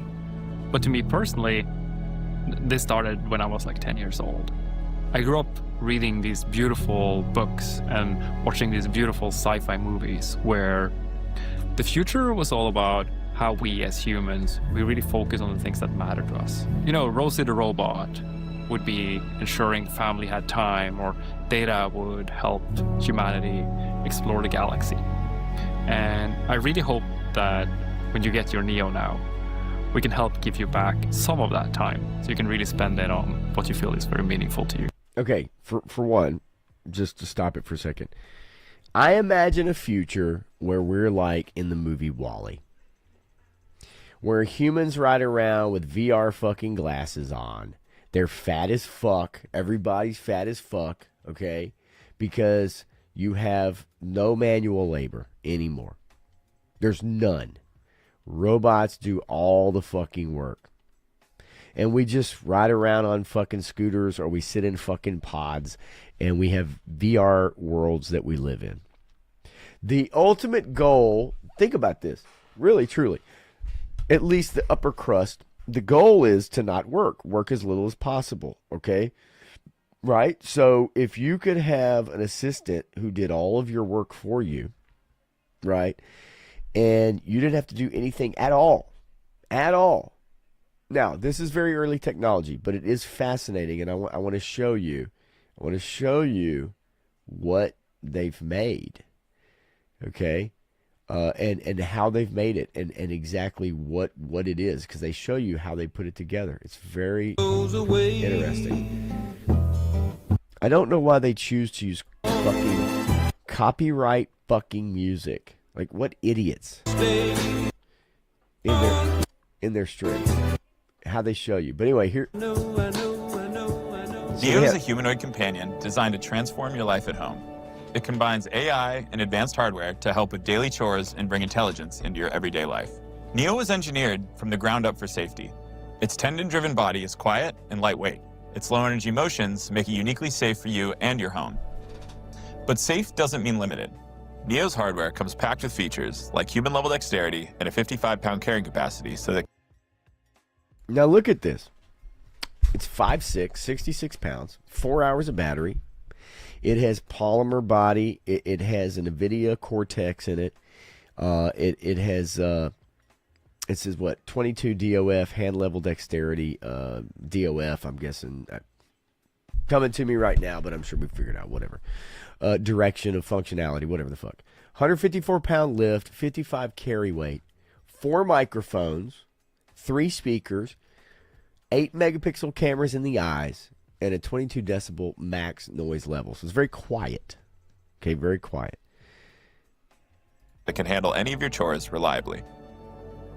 We also worked really hard to make Neo's design friendly and comfortable to be around. Each Neo comes with a machine-washable knit suit, a head, and shoes that you can customize to fit your style. As for using your Neo, we made the experience simple. Out of the box, the core of your experience is fully autonomous. The chores feature lets you schedule a time for your Neo to do all of your chores so you can come back to a cleaner home every day. With the AI companion feature, you can talk to your Neo to get assistance with anything from a hard question to a household task. With Neo's autonomy, you can get access to all of its latest AI features to get help with tasks on demand. And the Neo app lets you interact with your Neo from anywhere. But all you have to do to get started is turn on your Neo and introduce yourself. So it shows up in a box. We're gonna watch the whole video. It shows up in a fucking box. You turn it on. It's like, hi, my name is Neo. Would you like me to suck your dick? I'm kidding. No, seriously. But anyway, and no, you can set all this shit. I mean, check this shit out. This is fucking wild, man. Whether it's something more specific, like watering the plants on Tuesdays, or something more general, like tidying the house, your Neo will get it done at the scheduled time. If there are any chores that your Neo hasn't learned how to do autonomously, you can use expert mode to have an expert from 1X supervise the session and provide corrective intervention to help Neo complete any task.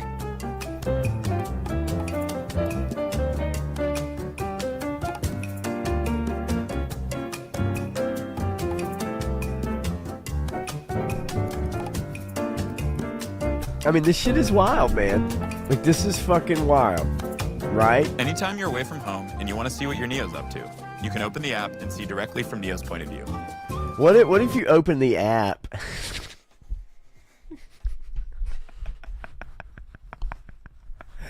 What if you open the app, right? You're out with your buddies, right? You're hanging out with your buddies, right? And you come across this view right here, right? And then you see your wife ass out of the dryer, right? We've all seen that prawn on X videos, right? She's ass out and Neo's wearing a strap on and he's just going to town from his point of view. With the I'm stuck in the dryer thing. Neo, come help me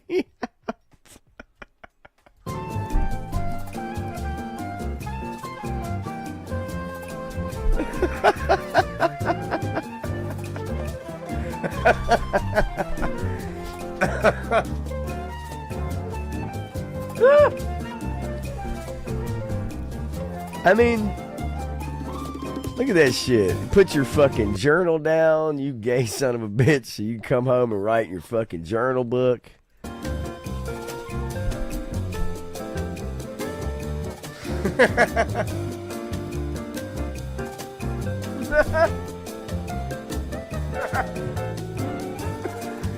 What the fuck? This is some real shit, man. Self-charging. What?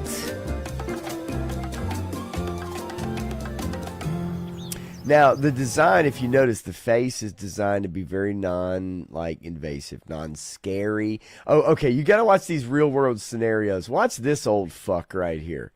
Okay, so tell me, okay, if your eyes are ever going to be this bad, and they might be, I don't know, I can't speak for you, but let's watch this old fucker. I can't seem to find my glasses. Is this paprika? No, that's cayenne pepper. Also, your glasses are on your shirt.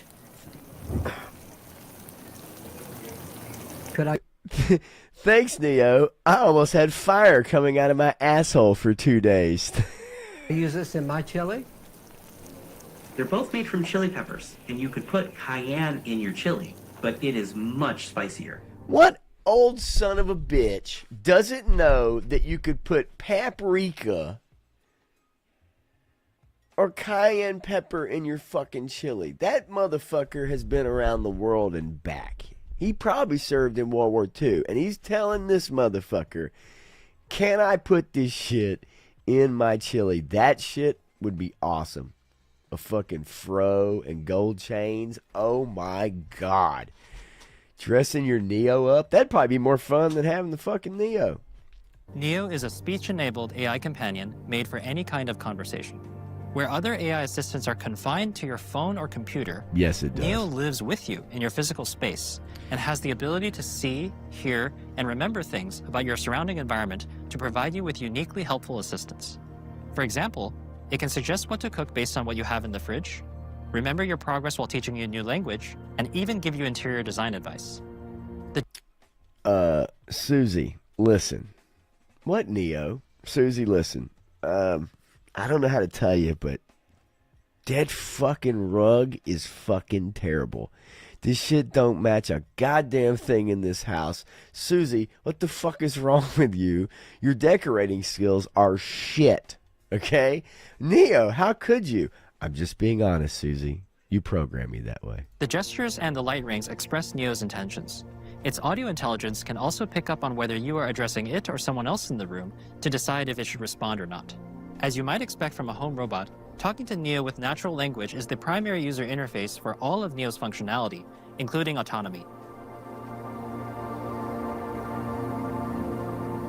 Your Neo comes with Redwood AI, enabling it to do basic household tasks autonomously. Yeah. No, for sure. Okay, one sec. All right. Yeah. Hey, Neo! Neo, can you taste the these door, onions please? for me, motherfucker? Look at this shit, man. Look. Oh, yeah. It's dinner time. Neo, do you think you could slip into something more comfortable and help me with my girlfriend. Neo's autonomy works by taking requests like, Hey Neo, can you take this cup to the sink for me? and breaking it down into simple steps, such as walking to the person, grabbing the cup, and then walking the cup to the kitchen, and then putting it away. Neo's autonomy improves with diverse data and real-world experience. As Neo does Motherfucker more walks chores, like he's an you'll old receive updates to constipated your Redwood model motherfucker. that increase the complexity of tasks that Neo can handle, such as finding your keys and wallet, or doing a full laundry cycle end-to-end. I mean, look. Again, look, motherfucker helping carry the groceries in. Look at him. Look at this motherfucker getting his eagle on. Look at this motherfucker getting his eagle on.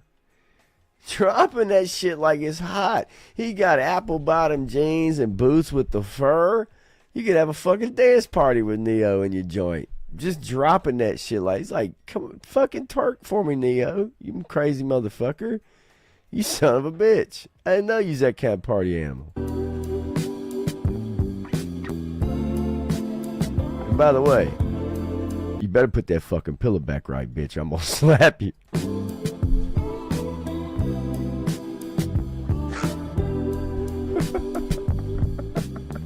Eventually, Neo will become fully autonomous, capable of helping you with anything around the house. Right. The Neo you get today will only get better. And Okay, so look, I want to show you guys something. This was the thing that I found quite fascinating. Okay, so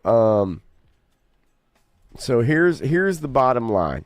Okay, $20,000 early access, and you own Neo, whatever the fuckface, whatever his name is.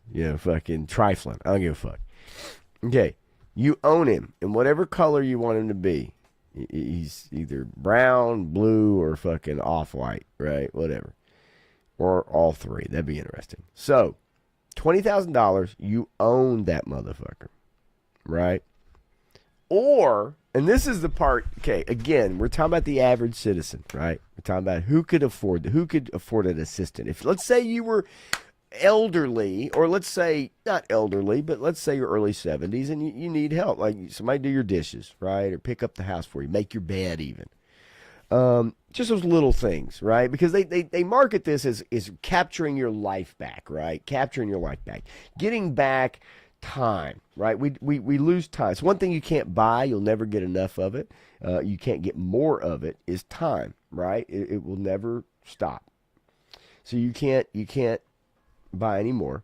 But if you had something that could help you have more time. So let's say you were in your late 60s, early 70s. Life is not fast as it used to be, but you could sure use a little help getting the groceries in the house if you live alone. Up the stairs, maybe. Now, I haven't seen Neo climb some goddamn stairs, but we'll work on that. So my point is that I get it.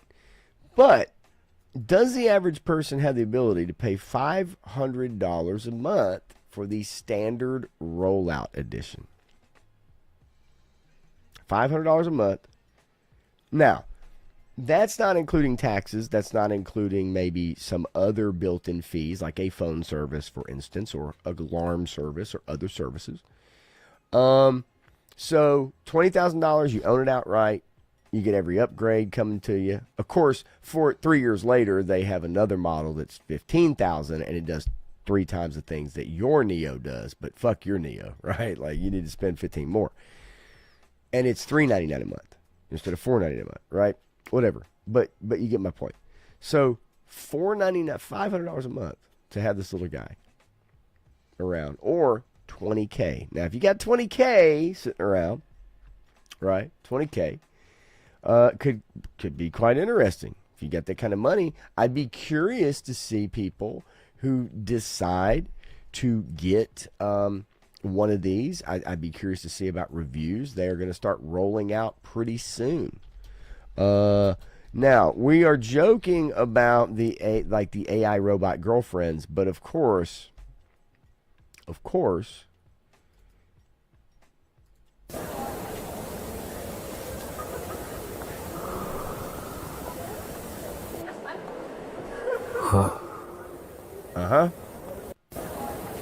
right? we have seen these.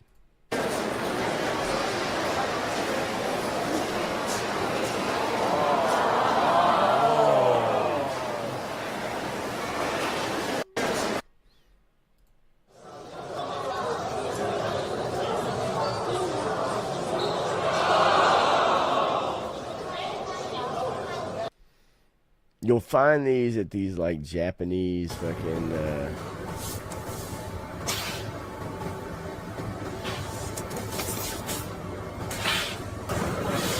I think a lot of this shit is AI, but we have seen like these at these trade shows, like at CES, for instance, right here.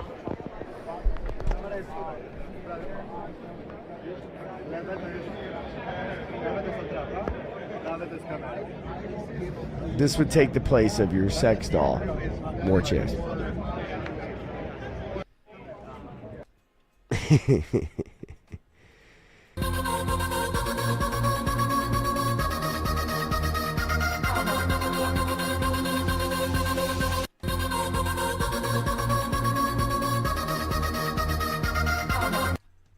You don't think so? It is interesting though, and it's not right. It is interesting. But I thought the Neo was pretty wild. When I saw that, I came across that video. It had just been posted. It was only about 57 minutes old, and it already had like God knows how many views. And it got me thinking about, like, you know, the different uses, or, you know, for instance, have any of you guys ever played the game or seen the game Detroit Become Human? Have you ever seen that game advertised? That is a game about, you know, androids or whatever, and you know, they are basically treated like second-class citizens, and then somehow they gain, through some kind of program, you know, somebody created, they gain autonomy, they gain like consciousness. Now, could that happen? You know, I don't know. I don't think they would know that it's consciousness, but could it happen? Sure. Right? You know, I assume it could. Pretty freaky though, right? Like pretty freaky. Let's see. Yeah, look, you know, if Sydney's making molds, I'd sure love one. Grippy socks. Yeah, right. It's interesting. It is interesting. I personally feel like, and it's not, I don't think it's so far away, but I think that the affordability for one, right? Practicality for most people.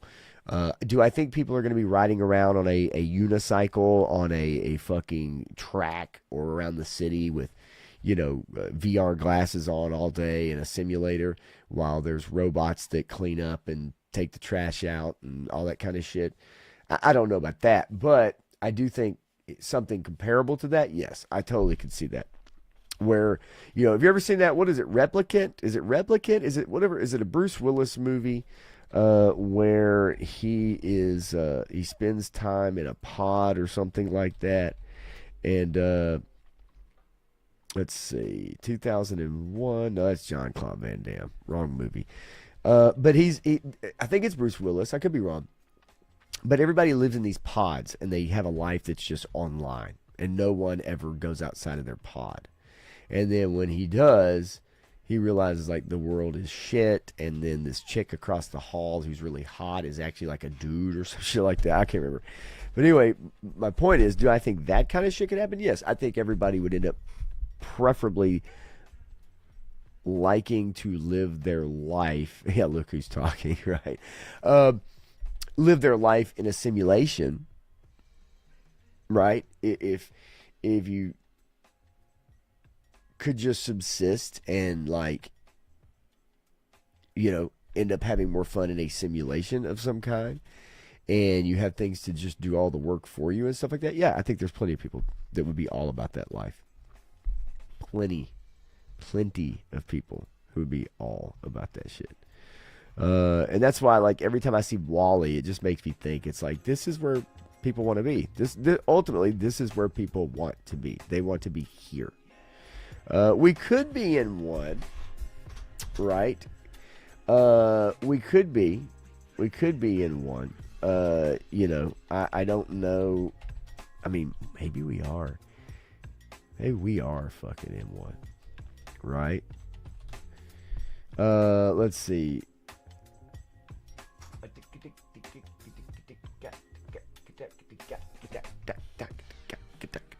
All right.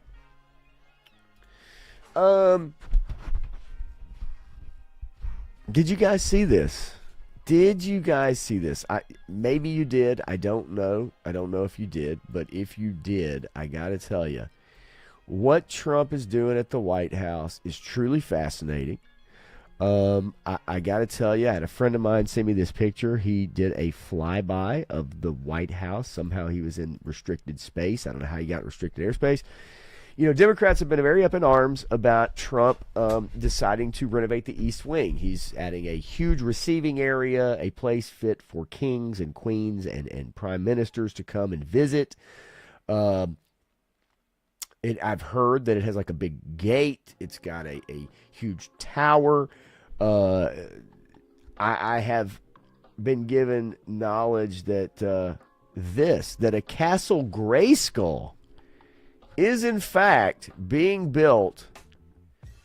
Democrats are extremely pissed off at the fact that this design, a Castle Grayskull, Donald Trump, fascist dictator, is building one of our beloved childhood fantastical places at the White House, with a helicopter landing pad complete on top, as you can see.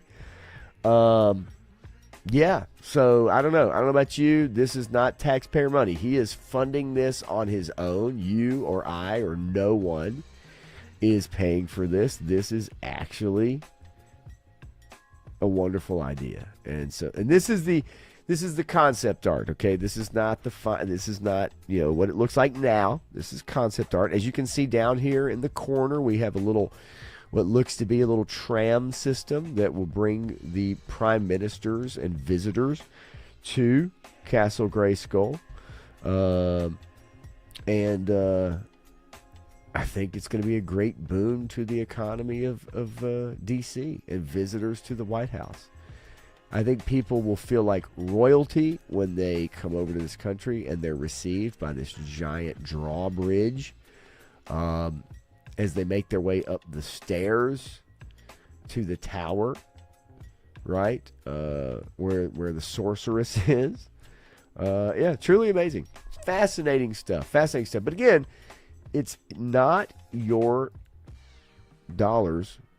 It is being completely funded by He-Man and Eternia-fan, one Donald J. Trump. Huge fan. As a matter of fact, he camped out overnight to see that original He-Man movie with Dolph Lundgren years ago. Camped out overnight in front of a Carmike Cinema in Poughkeepsie, just to see Dolph Lundgren in action. Fascinating. Truly fascinating. It really is. Jesus Christ. So we had another one of these. I love how these get covered, but we had another one of these. Ladies and gentlemen, 3 killed in latest U.S. strike on alleged drug boat in the Caribbean, because you know that they would just be willy-nilly blowing up fucking boats left and right, obviously. So this is alleged drug boat. 3 men killed. It's the latest in a series of attacks on vessels the Trump administration says are being used to smuggle drugs in the U.S. But of course, no. They just want to blow some fucking boats up. Of course they do.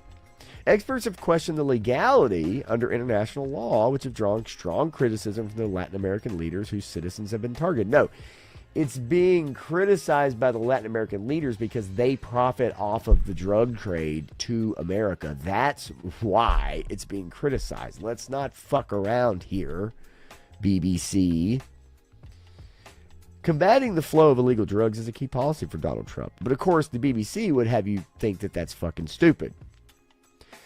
But some have suggested the strikes are part of efforts to influence politically opposed governments in the region. The Trump administration has insisted that it was targeting narco-terrorists. The BBC's U.S. partner, CBS News, well, that tells me a lot about CBS News, reported that at least 64 people have been killed by American airstrikes in the Caribbean and Eastern Pacific since early September. Colombian president, well, I would trust any Colombian president, has previously described the attacks as murder and said they were being used by the U.S. to dominate Latin America. No, we just want to dominate your women, Gustavo.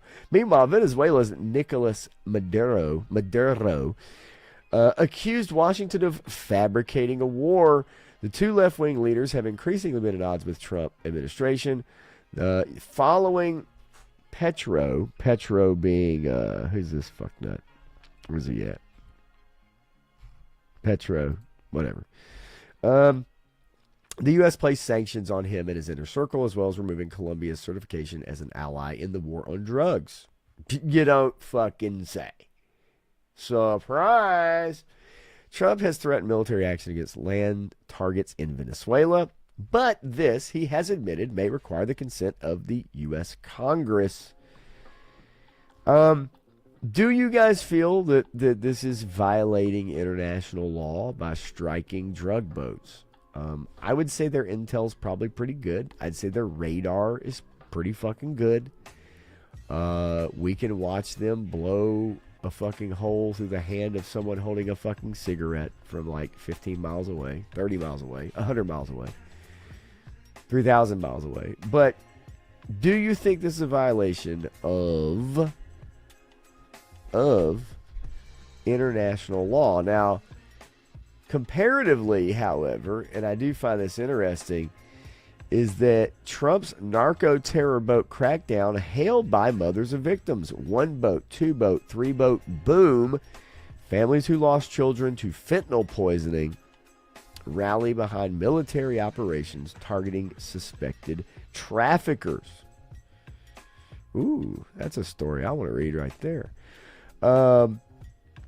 This is a Tommy Lauren article. I found this interesting because if families, God dang, Megan Fox, how are they getting bigger? Sweet Jesus, because of course they're going to have the support, and of course they could find people who support this cause, right? All you got to do is find people who have had children or family members, victims of drug overdoses and things of that nature. And you're going to find people who support, right? Who support this. Of course they do. However, I'm okay with it. I'm fully on board with doing it. I say, why not?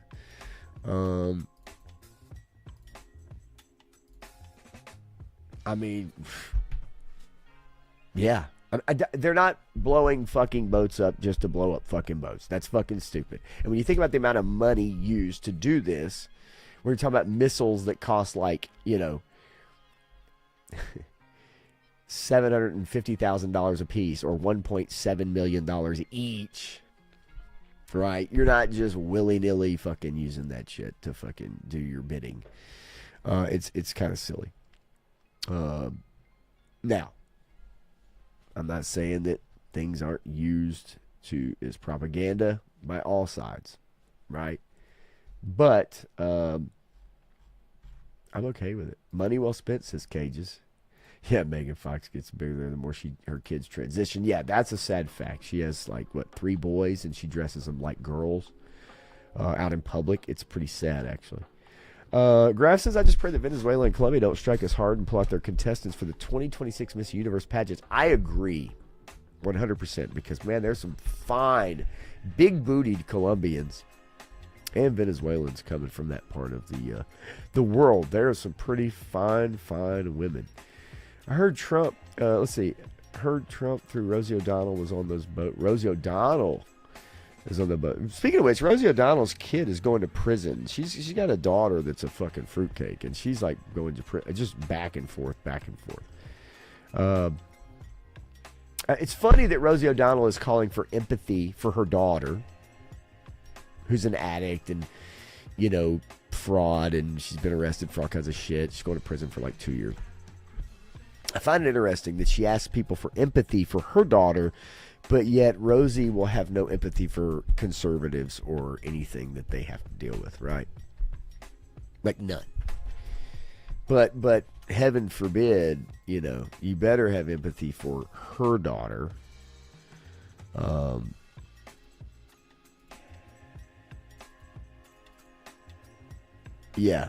Right here. Let's see. Rosie O'Donnell's child. I mean, this girl looks like, look, I've known girls like this. Okay. Yeah, she's into partying. She kicks it. She just does. Had her probation revoked. Will have to serve time behind bars. Court officials said that she violated probation due to sexual assault. Okay, sexual assault allegations. But Rosie's asking for empathy and sympathy, right? It says right here that she also has not made significant progress in her drug treatment program. Chelsea O'Donnell has been sentenced to 6 years on probation for back-to-back arrests in 2024. All 3 arrests involved drug charges, among others. The probation sentence came after a plea deal for all 3 arrests. She's been sentenced to 18 months behind bars, but the sentence was stayed. So she's on for fucking probation. What the fuck?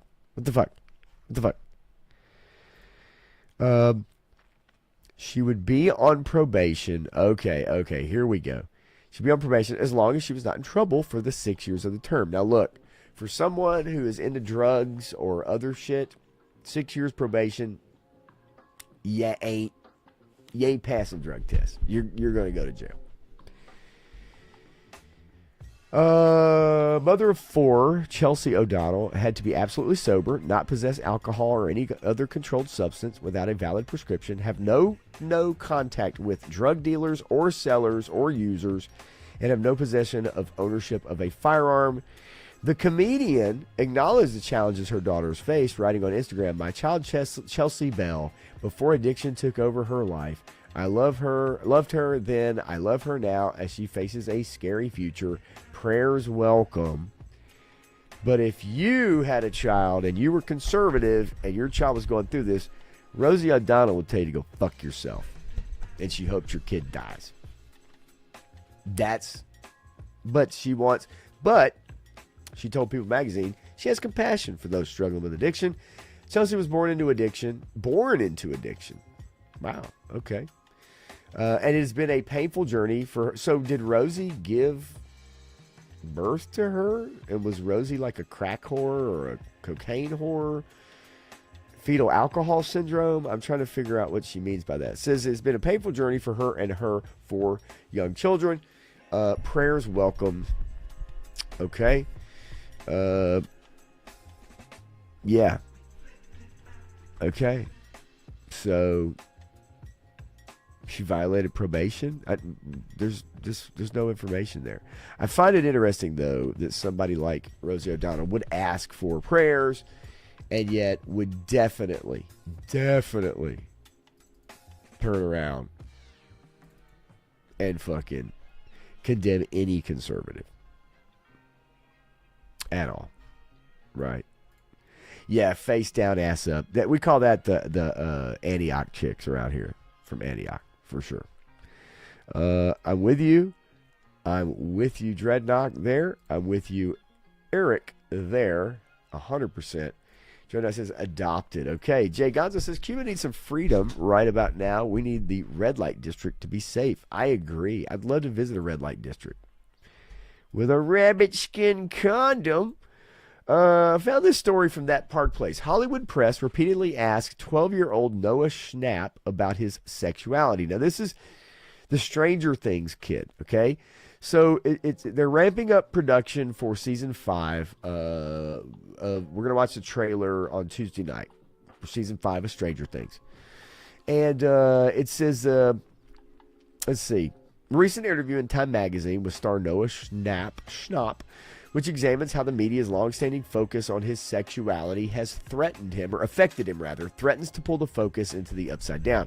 Okay, he's now 21, came out as gay when he's 19, great, good for fucking him. His character is also gay in the show, good for that character too. We needed to really know that, because obviously a scary show about the upside down world and a fucking person who kills people, yes. This character's sexuality is extremely important in this show, right? We need to know for sure. Now, check this out. This is interesting. The show has also been hinting for some time that his character, God damn it, nobody, even Park Place, who now is with Geeks and Gamers, can't even proof fucking read their goddamn articles. This character, Will Byers, run this shit through a fucking spell checker, please. God damn it, I'm tired of this shit. Okay, yet, as he told Time Magazine, the press has been asking about his sexuality since Stranger Things started back when he was just 12 years old. They would pry and ask me, is he gay? Are you gay? I was 12, 13. I didn't know what to say. That's fucking disgusting. That is Hollywood in a fucking nutshell. That tells you the reporters, the entertainment reporters, all your handlers, your publicists, all the people around you, and at 12 years old, these sick motherfuckers are only interested in whether or not they're going to be able to fuck you. Right? Like, even the reporters, like, hyper-focused on whether this motherfucker's gay or not. Theories on fan sites like Reddit and Tumblr, no, you don't say, regarding Schnapp's character's sexuality began immediately after Stranger Things' debut in 2016. He was a fucking kid on a goddamn bicycle. Like, that's what's sad about this. Because Will liked colorful... Okay. Because his character liked colorful clothing, was shy, artistic, and seemed to have a close bond with Mike, played by Finn Wolfhard, some on Reddit and Tumblr, mind you, interpreted these traits as subtext or as gay coded. When was clothing, being shy, artistic, and having a good best friend means you're fucking gay? That's where we're at in 2025 now. That's why people, these gay motherfuckers, misinterpret Lord of the fucking Rings and act like Sam and Frodo were gay fucking lovers, because you can't have a best friend that you're close with. You can't have a best friend you have a bond with, or you overcome some adversity with. You know, you can't have that now. No, that's gay coded. That means you're gay. It's fucking disgusting. It's absolutely fucking disgusting. That's what that means now to people. You can't... Mind you, again, the overwhelming majority of the population is heterosexual.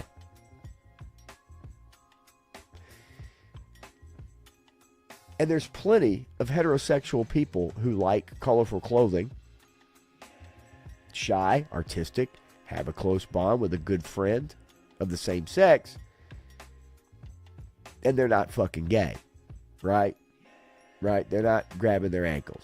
So my thing is like, this is the obsession of A, mainstream media, B, the entertainment media in Hollywood. And it's infiltrated the entire goddamn lexicon of everything we fucking know. Not just pop culture. This is the immediate go-to of these sick fucks. Right? Their go-to for a 12-year-old is not to ask about their character. It's not to ask about their Packers jerseys, super gay, by the way. Steelers jerseys, not so much. But their go-to is to ask a 12-year-old if his character is fucking gay or if they're gay. That's where we're at now. So, he responded at 12 years old. Responded to speculation in a since deleted Instagram post saying, "For me, Will being gay or not is besides the point. Stranger Things is a show about a bunch of kids who are outsiders. Since this was neither an outright denial nor confirmation, his comment only drew more attention to the question of his character's sexuality. It didn't take long before he noticed that many people online were suggesting he himself was gay." Okay, so again, let's think about this. Let's connect the fucking dots with these sick fucks. Okay? You have a 12-year-old in Hollywood who has adults probably propositioning, hitting on, coming on to.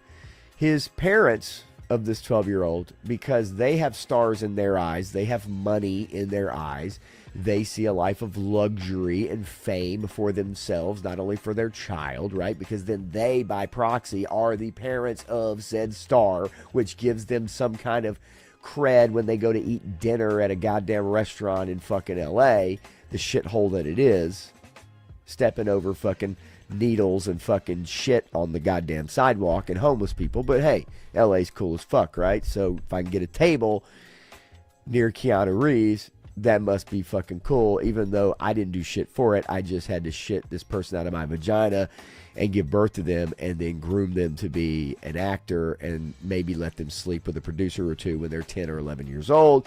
But now I can get a table at a 5-star restaurant. Wonderful. Great parenting. So here's a couple things about this particular fucking thing. Okay?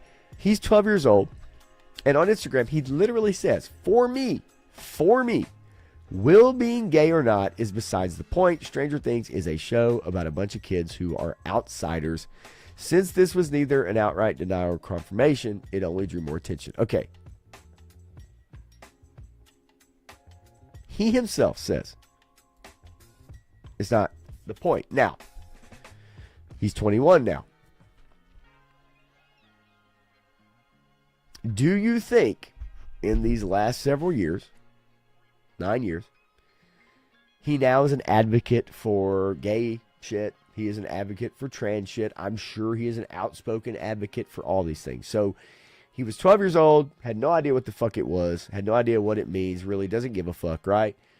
But he's been churned up and spit out of this system in Hollywood with some modicum of fame because he plays a fucking character that really sucks asshole in the show, mind you. He's just the kid that went fucking missing. And the back of his neck fucking tingles, right? So his character fucking sucks in the first place. But he's got money. He's part of a historic show. Great. Good for him. He's 12 years old. Says, whatever. Beside the point. Don't really care. Doesn't matter. It's not part of his character. Then they make it part of his character. They make it a point for him to, in the show, for the viewer to understand he's gay. And that he pined over his best friend Mike, even though nothing happened. And of course we see him here now looking super gay with that super gay bowl cut. So I think it made me hold it down deeper, he said in 2023, because it was kind of being poked and prodded out of me in such a public way. Great choice of fucking words, kid. Seriously. He added that many in his family and social circle were subtly encouraging him to come out if he was gay, which he didn't appreciate at the time. I was like, I'm straight. I just rejected that idea for so long. Or how about all the people in your circle, including your parents, including your publicist, including your agent, including your producer, including your showrunner, including the other actors, are all telling you you're fucking gay at 12 years old. So guess what you're going to think? You're going to think you're fucking gay. You're going to think you're repressing it, that you're shoving it down, and you're not, right? But ultimately, when everyone around you tells you you are something, you ultimately are probably in that environment going to become the very thing they want you to become, which is a fucking poster child for the show of being the fucking gay kid. And guess what? Now he's the gay kid. And there's no telling how many producers and showrunners have passed him around. There's no telling how many agents, how many people this dude has been to parties with. How many times in the dark he's playing the game, whose dick is this? But at 12 years old, he wasn't into that shit. He wasn't down with that shit. I got family members, man, they was 9 years old. You knew these motherfuckers was gay. You knew. You knew. We knew. Okay? You knew. If this dude at 12 years old is like, nah, really, I'm not into that shit, but everybody around you wants you to be, they're going to make you be that. Even as he was filming the fourth season of Stranger Things, the actor was still working out his own feelings. However, he told Variety in the same interview that the reception of season 4 changes perspective. Okay, think about this. The reception of a fucking fictional character on a TV show changed your perception about whether you yourself were fucking gay or not. I saw all these comments on TikTok and Instagram. There was not one bad thing about him being gay. I was like, if he has all the support, then why should I worry about anything? Okay.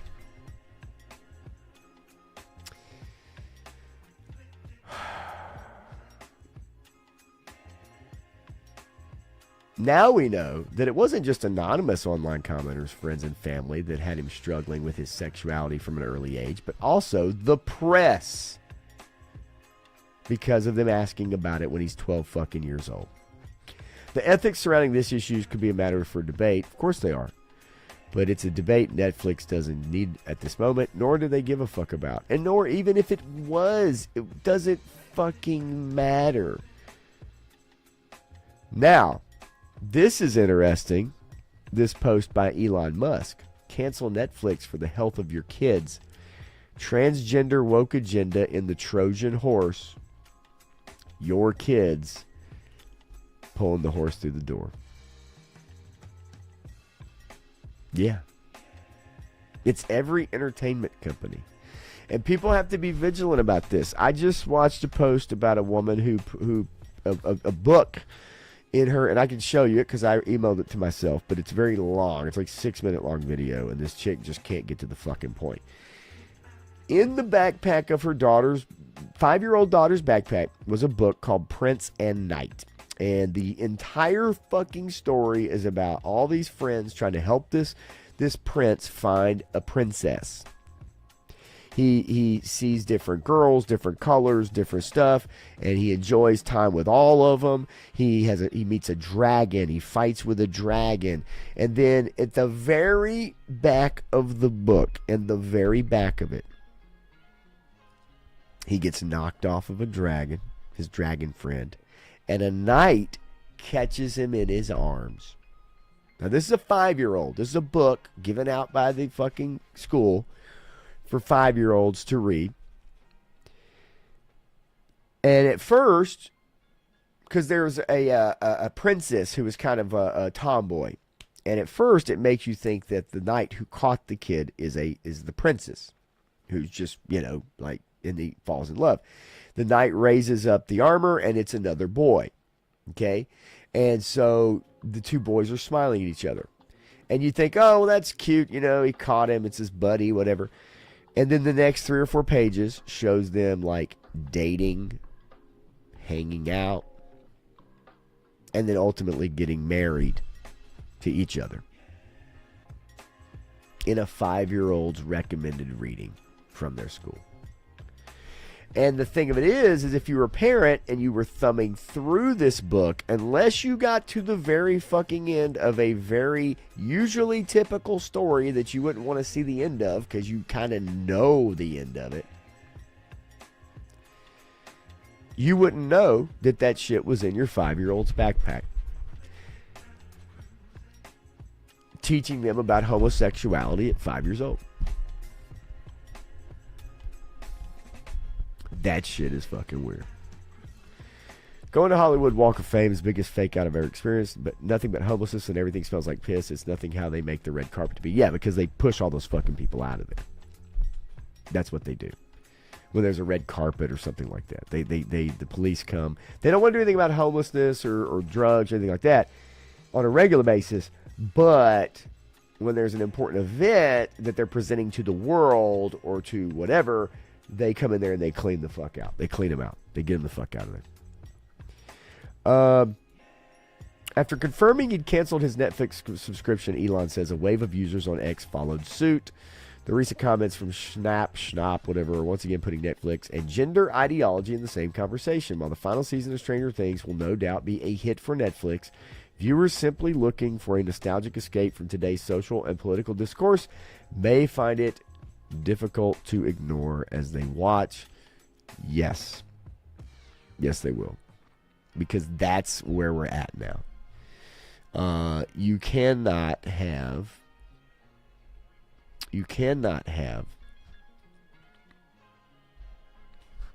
anything anymore without some kind of gender ideology or some kind of fruitcake shit being infiltrated into your entertainment. And just think about Last of Us Season 1, where they had a very tertiary, small character, a meaningful story, but a very small character in the video game. They turned it into an entire episode about two dudes who fucking grow old together, fighting zombies. They had the whole episode. But we did not need that in the show, right? Stew for lunch.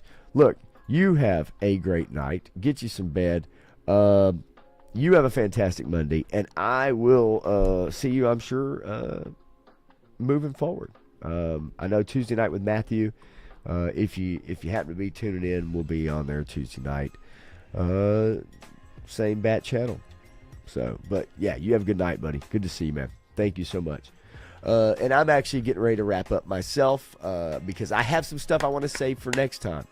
Because I do want to talk about San Francisco, and I want to talk about this problem of homelessness and drugs, and I have a ton of photos, the reality of the situation out there and what it looks like. And I know some of you know what it's like already, but it's because San Francisco in particular, head over heels refused Trump's help to deal with crime and other issues out there, where he's been going into different cities and trying to help out with federal means.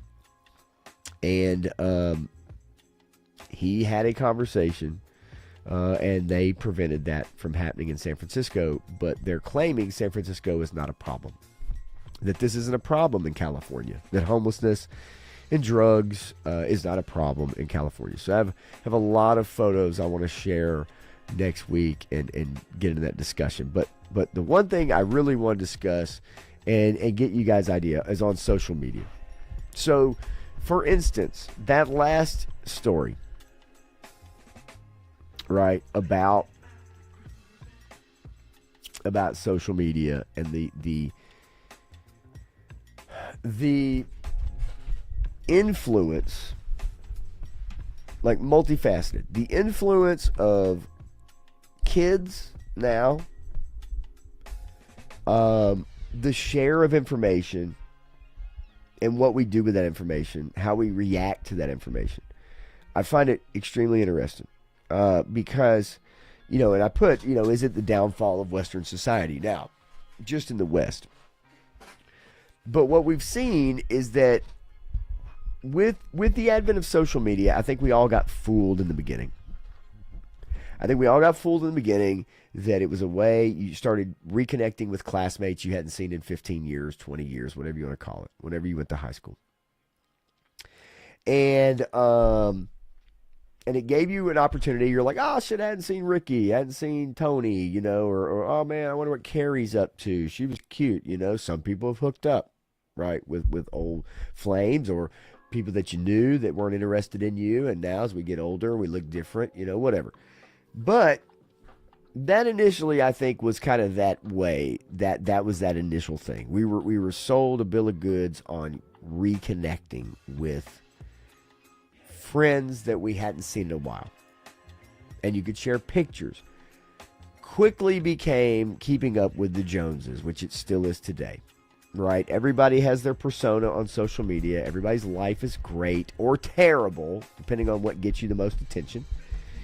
People look at other people's lives, they compare it, which has always happened, but it's even easier to do now because you see more intimately people's lives. You see behind closed doors now. We used to not see behind closed doors.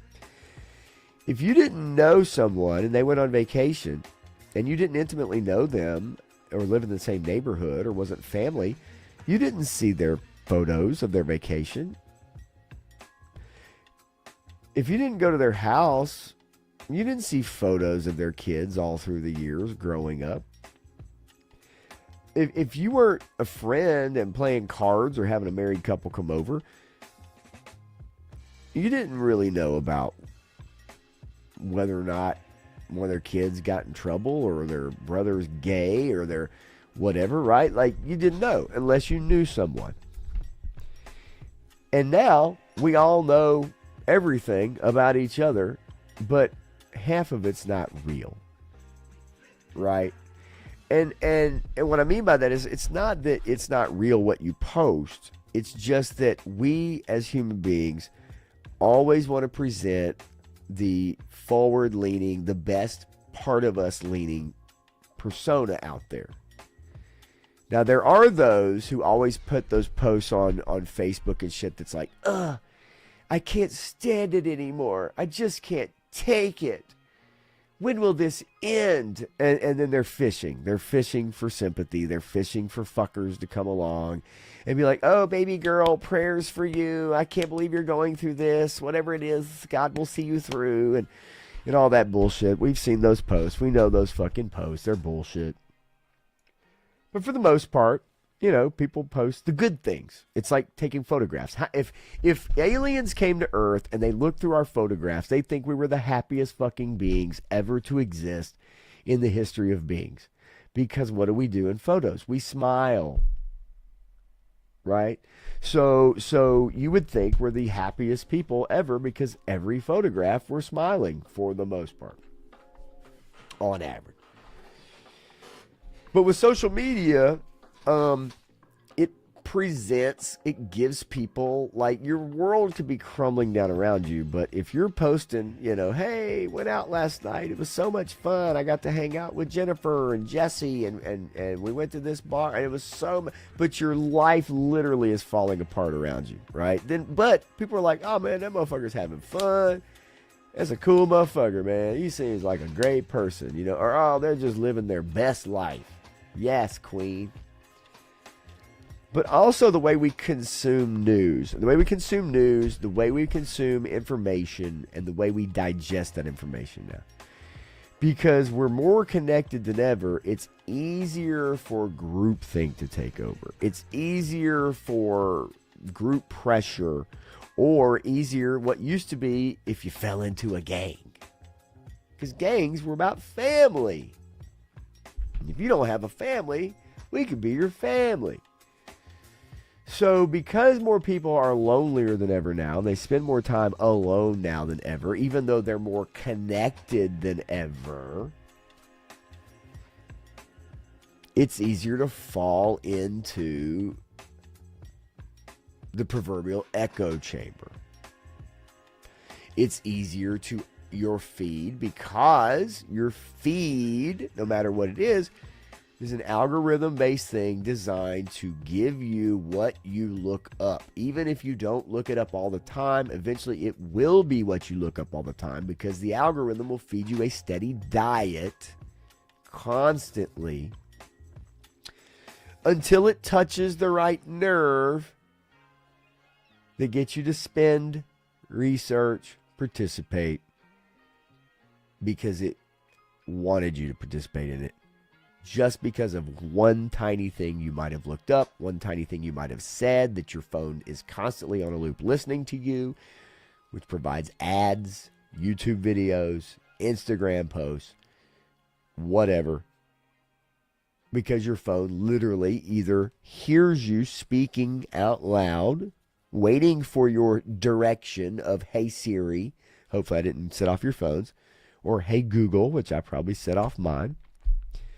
It's listening to you in a 3-hour loop constantly. Therefore, it becomes a self-fulfilling prophecy, so to speak, where, you know, Everyone wants to be included in something. And through that, then we become, we get into echo chambers. And you end up becoming a product of what social media is designed to do, which ultimately is designed to keep you there as long as possible, because advertising for money, because you may buy something, because you may join a group and then buy something, you may be influenced to buy something, right? But for me, the biggest thing that I think I worry about is the way we consume news and the way we digest it now, because people are more emotional than ever before. There is no chill. There is no chill, period. People are more aggressive. They're more fired up. They're more emotional. And they react to stories without actually thinking critically. I'm guilty of it. We're all guilty of it. You see a headline, you don't bother to read the article, or you read the first two sentences and you fucking post, or you text someone, or you cuss out loud, or you go to work and you start talking about this or that or whatever. And rarely is it something positive. It's usually negative, because the negative stuff gets the strongest reactions. Knowing that, all these things tend to seem to be, to me, designed around that. All your headlines, all your clickbait, all your news is designed for the worst case scenario, which is to get you fired up about whatever it is, to get me fired up about whatever it is. Even if the story is really a big nothing burger, on our phone, it will be made out to be a big fucking deal. So, one of two things is going to happen to me. Okay? To me, one is the younger generation, there's going to be a backlash against technology to a certain extent. Not a complete backlash. And you're already starting to see this a little bit, because I've been around a lot of kids taking photographs of the band during marching season while they're rehearsing, or during competitions, or at a Friday night football game, and they're in the stands. And I've heard a lot of conversations. And it's apparent to me that there is a facet of the younger generation right now, your teenagers right now, that don't use social media the way you think they do. And I hope, maybe that generation, or maybe the one after, puts social media in its place, or starts to at least do their own research and not let a headline or a post from Instagram or Twitter or whatever the fuck determine their thought process, whether it's politics, whether it's life in general, their out views, gay. You know, at this point, social media could convince someone they're gay. I think we just saw an article about it. It could convince you that you're gay. It's the same premise as getting on the internet and looking up symptoms because you don't feel good. And the next thing you know, you're telling your friends you might have cancer, or your left nut is falling out, or you've got, diverticulitis. You're going to lose your foot. I have diabetes, or the sugar. I think it's easy to get sucked up in. I don't use Instagram that much. I don't use Facebook that much. I only really use either one of those things to promote my show or a show or something I'm on. I don't even use X that much. Love the fuck out of YouTube. And I think YouTube at least gives you an opportunity to have long form content. Instagram, Twitter, based around short form content. Can you watch long form videos? Yes, you can, but those are not designed around that. They're also designed for what the other thing I think about social media is the way we talk to each other, the discourse between people now. It is expected that you're able to make a point about your stance on something in 140 characters or less, or 40 characters or less, right? Whatever. That anything, and I've seen this in my own posts. I've had people comment on posts that I've made where I made maybe a comment, sometimes thoughtful, sometimes off the cuff, whatever. And I've had people literally say, sorry, this is too long. I don't have time to read this. So you don't have time to take 2 fucking minutes to read a paragraph. If it's not 2 sentences, you ain't got time for it. To me, that's a sorry state of where we are right now. And I think it's extremely more and more common, obviously. And I wonder, one of 2 ways. Either moving forward, it gets worse, which I think it ultimately will be, where we'll develop the crane neck. We'll develop the fucking neck thing where everybody's like, they pass it down. It becomes like genetics where everybody's just looking down at their fucking phone nonstop. I don't see a day where everybody's wearing augmented reality glasses, where all your shit is up here in your eye and you can see, but you got your Facebook shit or you got your Chrome browser or whatever. I don't see that day. But I do see where, I mean, we've already seen it. People are like zombies. I mean, you got groups of people out in nature at a park and everybody's looking at their phone. You got people that go to a bar specifically designed to sleep with members of the opposite sex or whatever. Basically to go pick somebody up and go bang.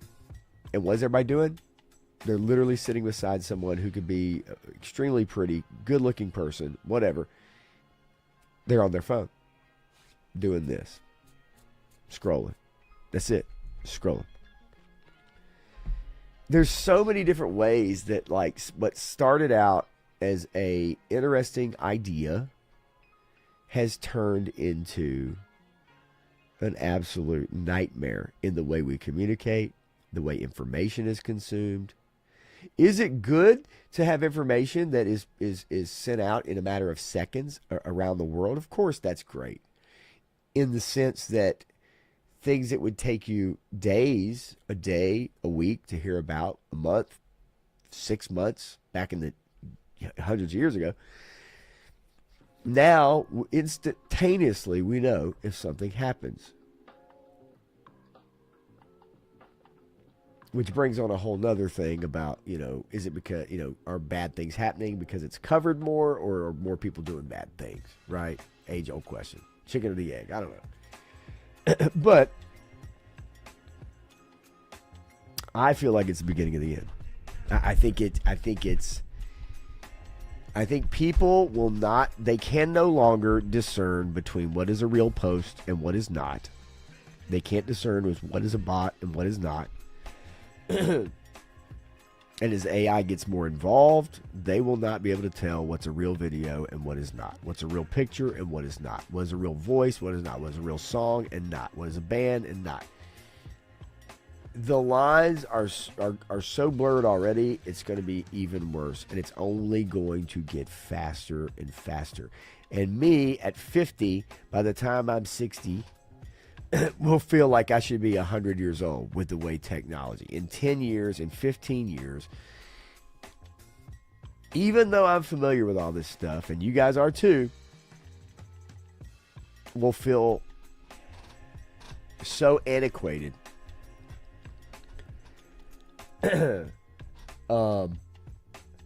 The older generation has been able to keep up. I see elderly people, I see older people, seniors that are able to use social media. They're able to do their emails. They're able to stream. They learn that shit. They figure it out. I just wonder if we get to a point where it's just too much. And we get that where it's like, I fucked all that. Fuck all that. Right? Because we're kind of the last generation that grew up with physical things. Buttons on stuff. On screens, buttons instead of a touch screen. Physical keyboards will be a thing of the past. But yeah, I fear that the longer we go, the harder people are going to have a hard time. It's going to be worse for people communicating with each other. I think people have less patience than they already do, which they have less patience than they ever did. There is no nuance anymore in conversation or otherwise. And that will only continue. There will always be people who get it that are like, yep, a little ahead of the curve, a little smarter than this. But your general populace, for the most part, falls in line. Path of least resistance.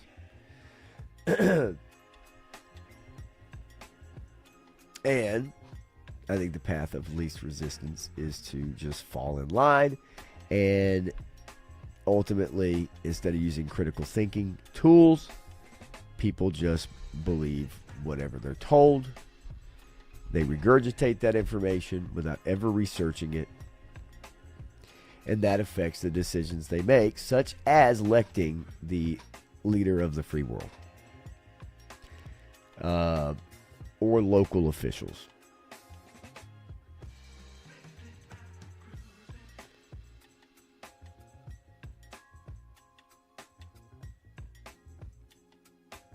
Being of an age where I'll be alive enough to see where this goes to is kind of scary, knowing where it's already at.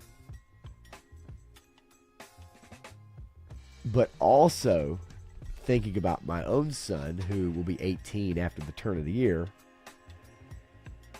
and how he handles social media moving forward. Dating, what it's done to dating. Meeting people, having meaningful relationships. It's easier now than ever to get out of a relationship or back out of a commitment, to not be held accountable. It's made all those things possible. It's fascinating to me. 80% of the country got at least one vax shot. I agree. Right? 2/3 got fully vaxxed, and there's probably many others that are on their 10th booster shot. Yes, because they were told this is what they had to do to save lives. They did not question it. And yeah, I agree. And I feel like if that's where we're at now, then how bad is that going to be in 15 years or 20 years? It's pretty freaky. It's pretty freaky. Let's see here.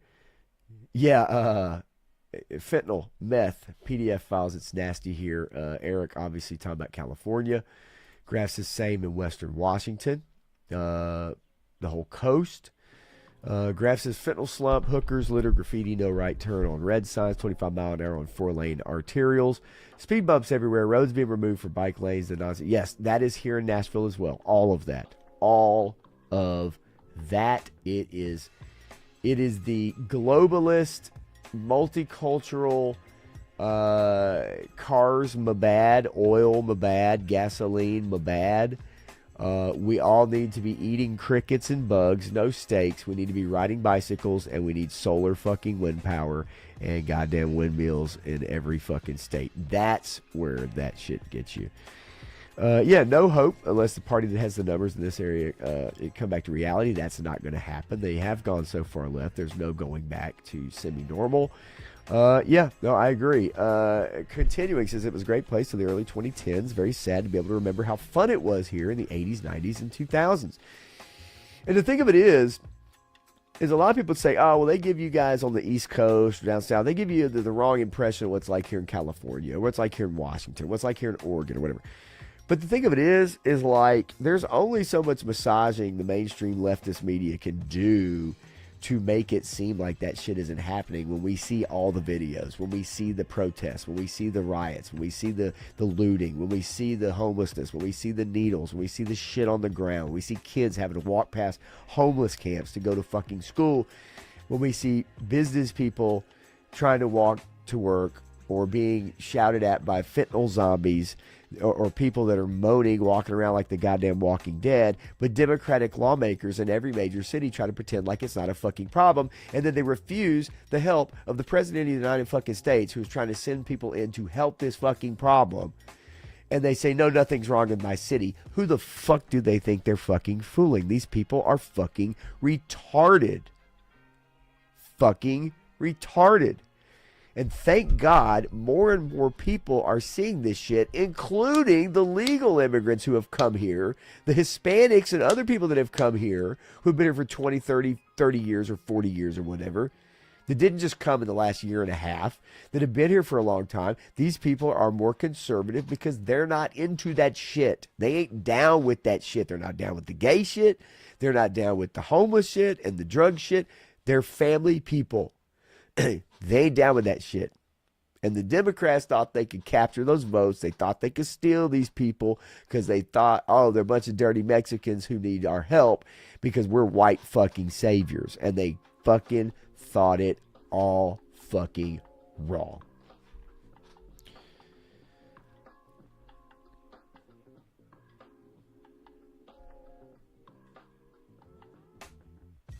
I see a future where Neo gets my fat behind a piggyback ride. That is definitely a future. The Atlas space cruiser. Yeah, maybe it will settle things out for us. That is something that may very well happen, right? It is possible. If not then, when, right? I don't know. Yes, ignorant sheep. Yes, I agree. And yes, it's, you know, it's sad that that there's people out there who try to normalize something that the overwhelming majority is not into and isn't normal for them. And thankfully people are like, nah, I'm good. I'm good on that shit. No, I don't agree with it. You do you. I don't want to hear about it. Right? No, I ain't cool with it in the school. I don't want my kid going to school here. Right? Like, it's people are getting involved now. They are getting involved. Joe and I lived in Seattle for 7 years. Went from nice to absolute shit in those 7 years. Yeah, my stepmom is from that area. And, yeah, she said it's sad. It's just sad to see. They've allowed it. They've let it happen. So they have no one else to blame but themselves. And when there's help that's been offered, they refuse it. They've refused it. So what else are you supposed to do? You know, you hate to see it happen, but what else are you going to do? Okay, y'all, I'm going to get out of here. It is 1:45 where I'm at. I've been on for about 3 hours and 13 minutes. So yeah, I've covered some ground today. I didn't go through blaze through a ton of stories because I just didn't want to sit there and race through everything. Figure we just take our time. But I'm going to get out of here. I will see you guys Tuesday night. If you do come by the evening blend with me and Matthew, you know, we'll get into some stuff for sure. As usual, you guys know, same bat channel, different time. So 9 Central. So, but anyway, y'all have a great rest of your Sunday night or obviously Monday morning. And I'll see you guys in a couple days, right? Okay, well, I guess there's only one thing left to play. And So long, gay boys!